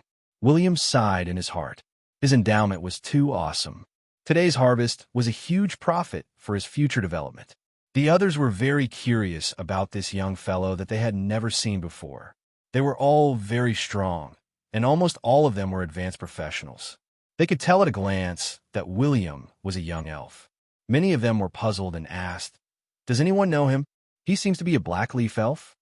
I didn't know that the Temple of Light had a good relationship with the Blackleaf race. An elderly human noble heard the young girl behind him acting coquettishly and looking straight at William. He helplessly coughed and said, "Who knows him? I don't think he's a Blackleaf prince. Otherwise, my granddaughter will have no hope. Unfortunately, he's really a prince." A light enchanter from the Temple of Light shrugged his shoulders. He had recognized William. The elderly human sighed and turned to look at his granddaughter. "You heard it. The Blackleaf elf prince has no chance." The young girl behind him pursed her lips and lowered her head resentfully. She only hoped that she could forget William's appearance. But the light enchanter could not help but laugh. "That's not necessarily true. He's not a pure-blooded Blackleaf elf prince." The elderly human raised his eyebrows. He seemed to have thought of something. The young girl behind him also raised her eyebrows. She had hope. Meanwhile, the people who were discussing gradually recognized William's identity. He was the lord of the City of Dawn. He was the only neutral lord in the 9 continents who had defeated the first wave of darkness invasion. He was the Blackleaf Elf Prince, that man's son. Many young people were curious about William at this moment. They did not look down on him just because he was a small neutral lord, because his reputation had spread to the top forces in the 9 continents, because his status was not inferior to the others. No one would think that he was taking advantage of others. They said that if he occupied the City of Dawn, his name would spread to the 9 continents. None of the people present were fools. The young people who had been brought out by the various major forces to see the world were not fools. They were afraid of losing face, but William's half-elf bloodline made some pure-blooded elves uncomfortable. But this did not mean that this included the humans. Especially, some old fellows could still vaguely remember. His father, the man who had risen in power in a short period of time, but returned to a dull life because of love. But he got married and had children. But he did not stop that fellow from becoming stronger. But he still left.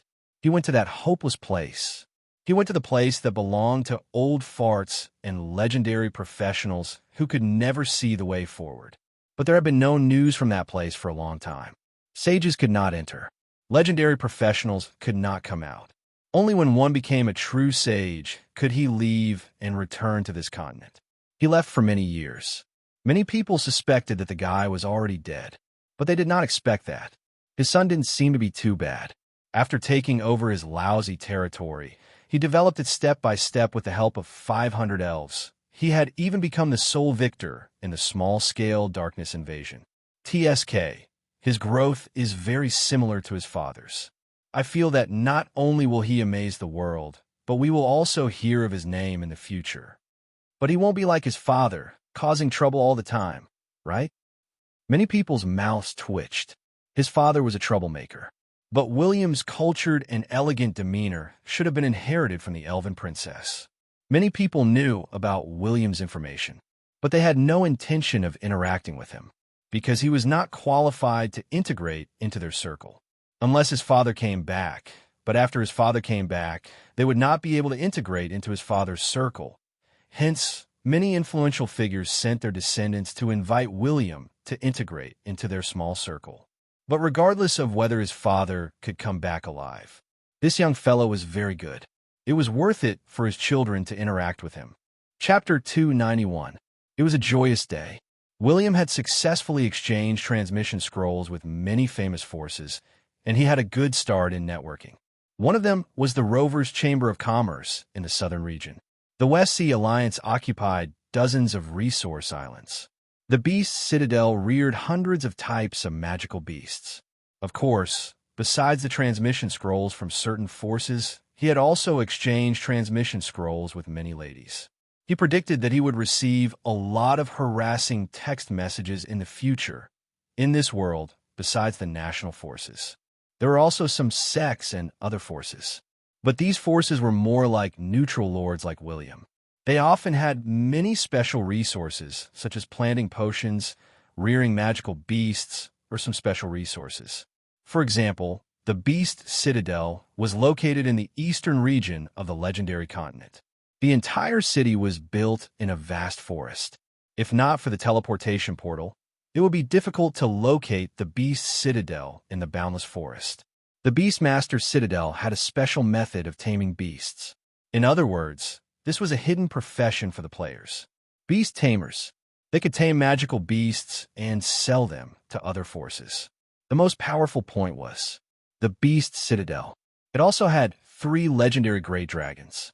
It could be said that the Beast Citadel was one of the top neutral forces in the legendary continent. The reason William contacted them was that he wanted to buy magical beasts.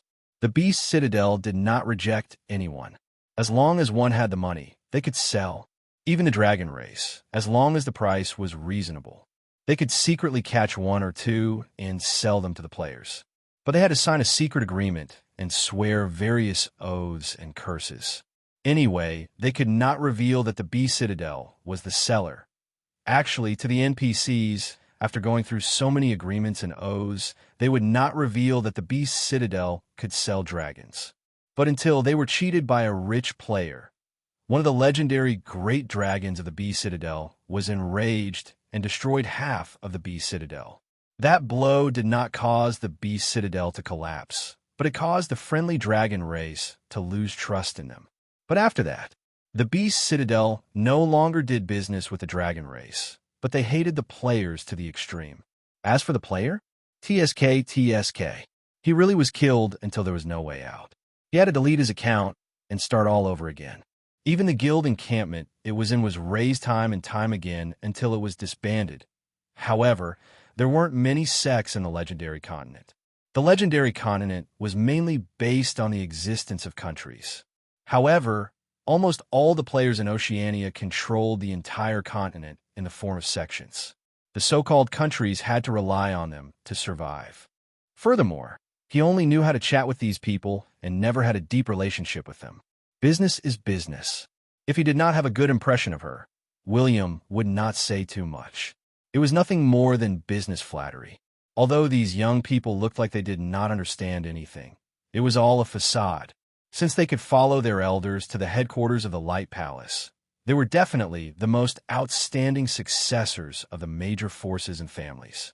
As for why they came here, in fact, it was very obvious. Whether it was the seating for the Magic Conference, or was it the various turbulence and dangers after the Darkness invasion? The participation of the super force, the Light Palace, was inevitable. The human empire was very powerful. However, the human empire would only take care of their own subsidiary countries. It was very difficult for other forces to receive the human empire's care. The three human empires had a group of subordinates, and the subordinates took care of the other subordinates. As for the other forces and families, they could only cooperate with the Light Palace. Of course, the Magic Sanctuary, the Palace of Darkness, and the Mercenary Guild were also options.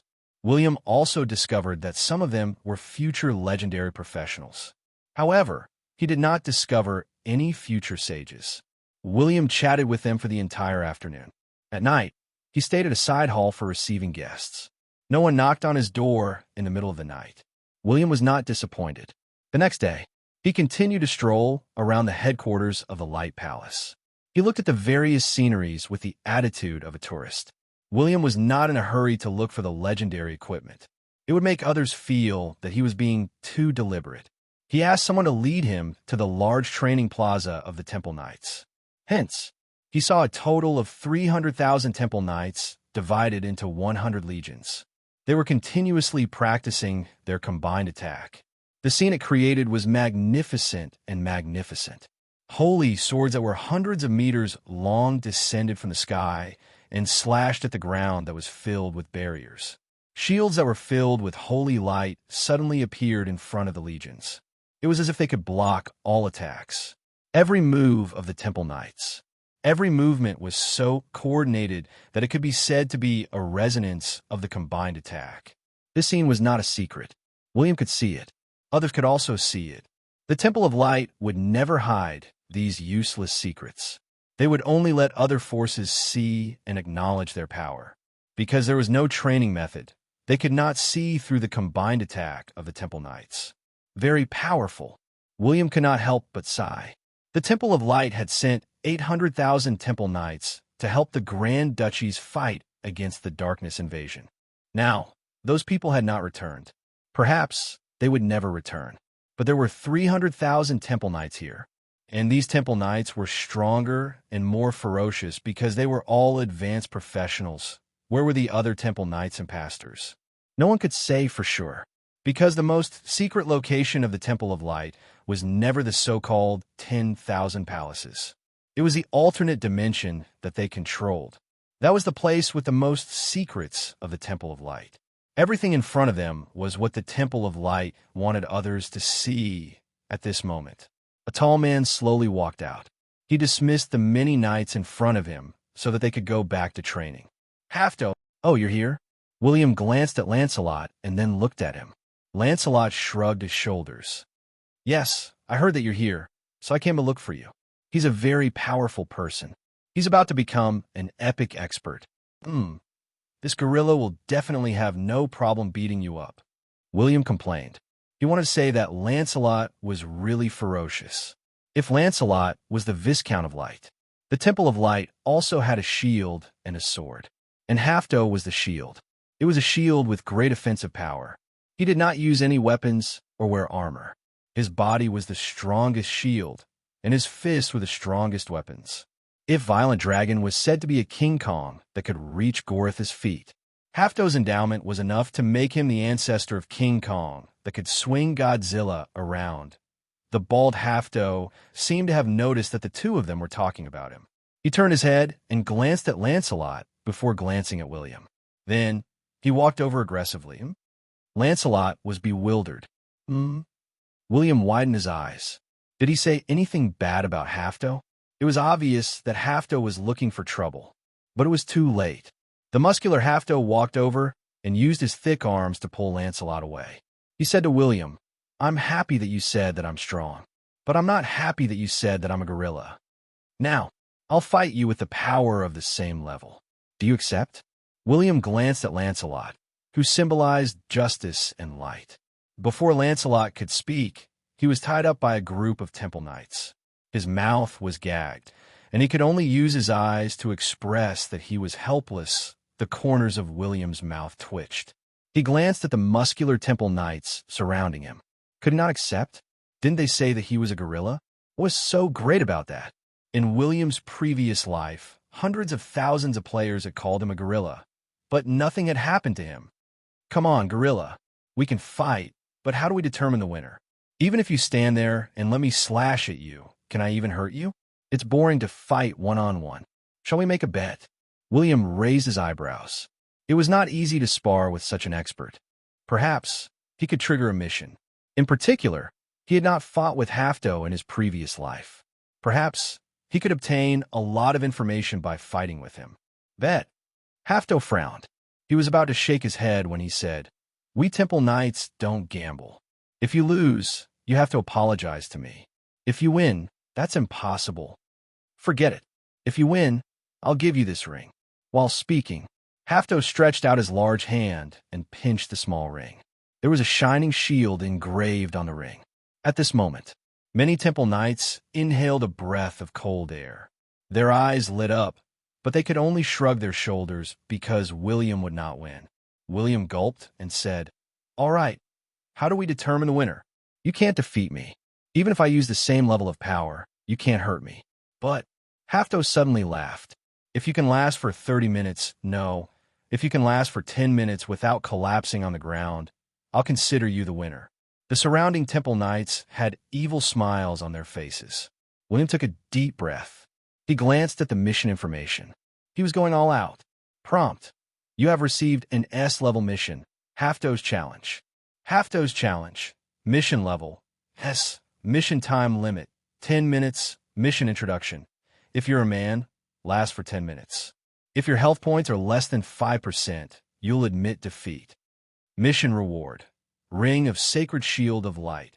Mission reward: 300,000 experience points. Mission additional reward: if you don't admit defeat after 30 minutes, you'll receive a random reward. Friendly reminder: if you can last for 10 minutes, you'll win. If you can last for 30 minutes, you'll be a real man. But I believe that you'll be beaten to death. You'll definitely be beaten to death. Come, let me see how strong your gorilla's fists are. Don't be like a woman, shouting that I'm going to beat you up, but you'll use your small fist to hit my chest." Sob, sob, sob. After saying this, William instantly hid far away. He was going all out. He did not believe it. Both of them had legendary bloodlines. Hafto had suppressed his level. How could he be beaten to death? Hence, in the next second, there was a loud bang. William flew back hundreds of meters like a rocket. He crashed heavily on the barrier and slid to the ground like a pile of mud. Chapter 292. When William was sent flying, Hafto retracted his fist and smiled awkwardly. "Sorry, I haven't sealed myself." The temple knight beside him was speechless when he heard this. Many of them thought that Hafto had done it on purpose. They knew Hafto's character. If he did not provoke him, he would not provoke him. If he scolded him, he would definitely beat him to death.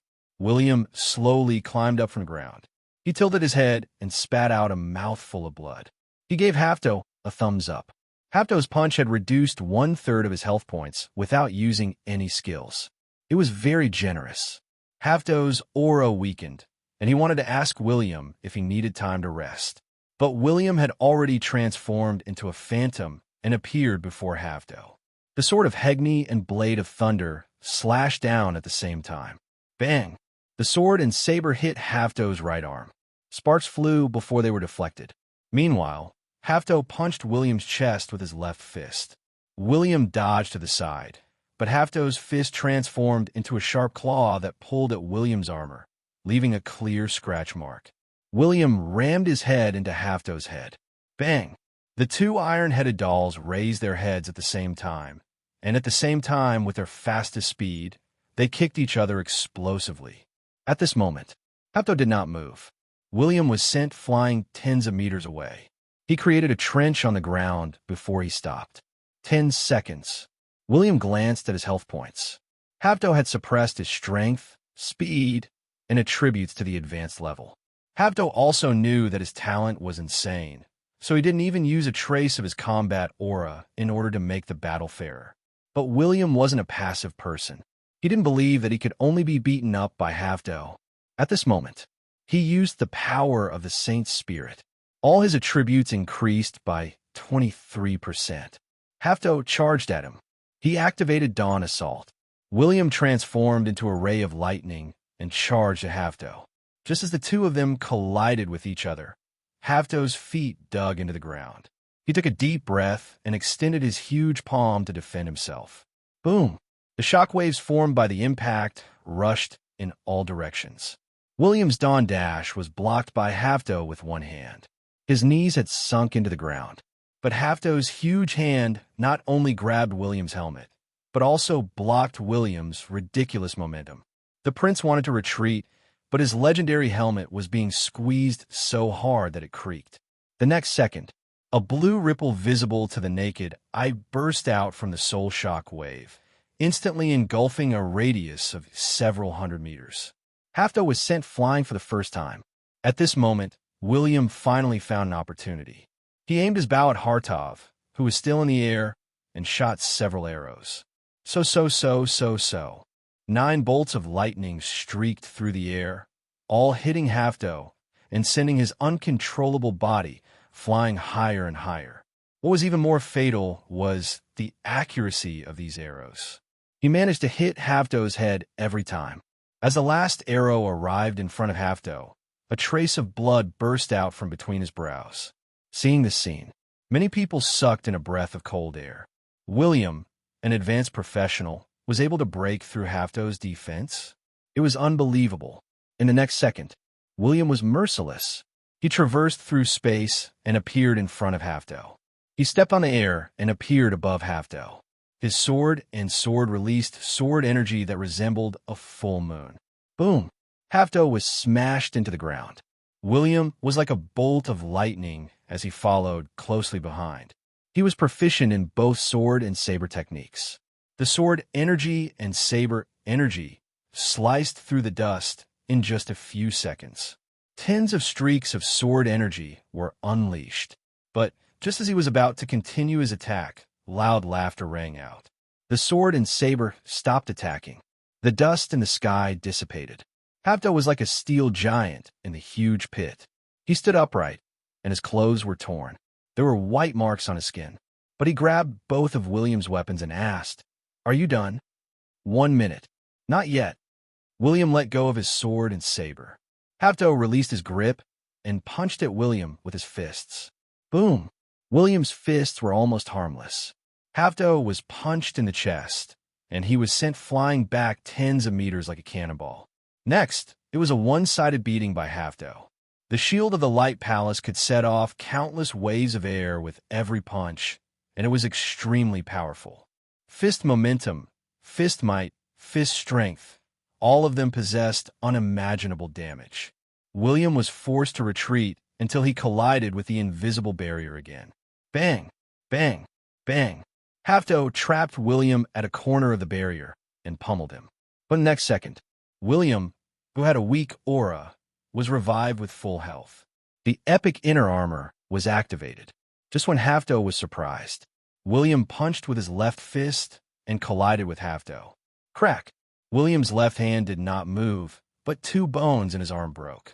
The white bones pierced through his flesh and appeared in front of everyone. What about Hafto's left fist? It was stained with blood. The bones in his hand shattered. All the spectators swallowed their saliva. The duel, which was originally a one-sided fight, now felt like they were evenly matched. It was unbelievable.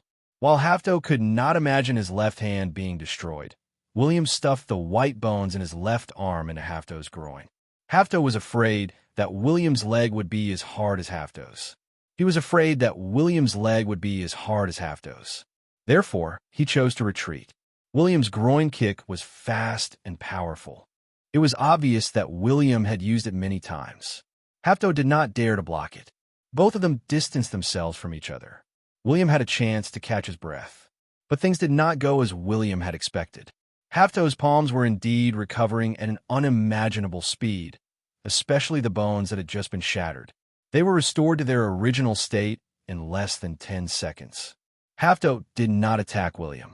Instead, he looked curiously at William and said, "There's a problem with your left hand. Your glove has sufficient defense, but it's not very offensive. None of your business. You'll lose in 5 minutes. Have you prepared the ring?" William narrowed his eyes. He wouldn't tell anyone that when he had inserted the arm bone into his flesh, he had also inserted a drop of life potion. His recovery speed wasn't slow either. Hence, both of them engaged in a fierce battle. It was a pity. Every time William was about to die, Hafto would revive with full health. No matter how severe his injuries were, he would recover. Countless temple knights were dumbfounded by what they saw. Lancelot was also stunned. He remembered that William had a lot of life potion. He silently kept his mouth shut. He thought to himself, does William have to risk his life for the ring of sacred shield of light? Using the life potion to fight a battle of attrition? It would be a great loss.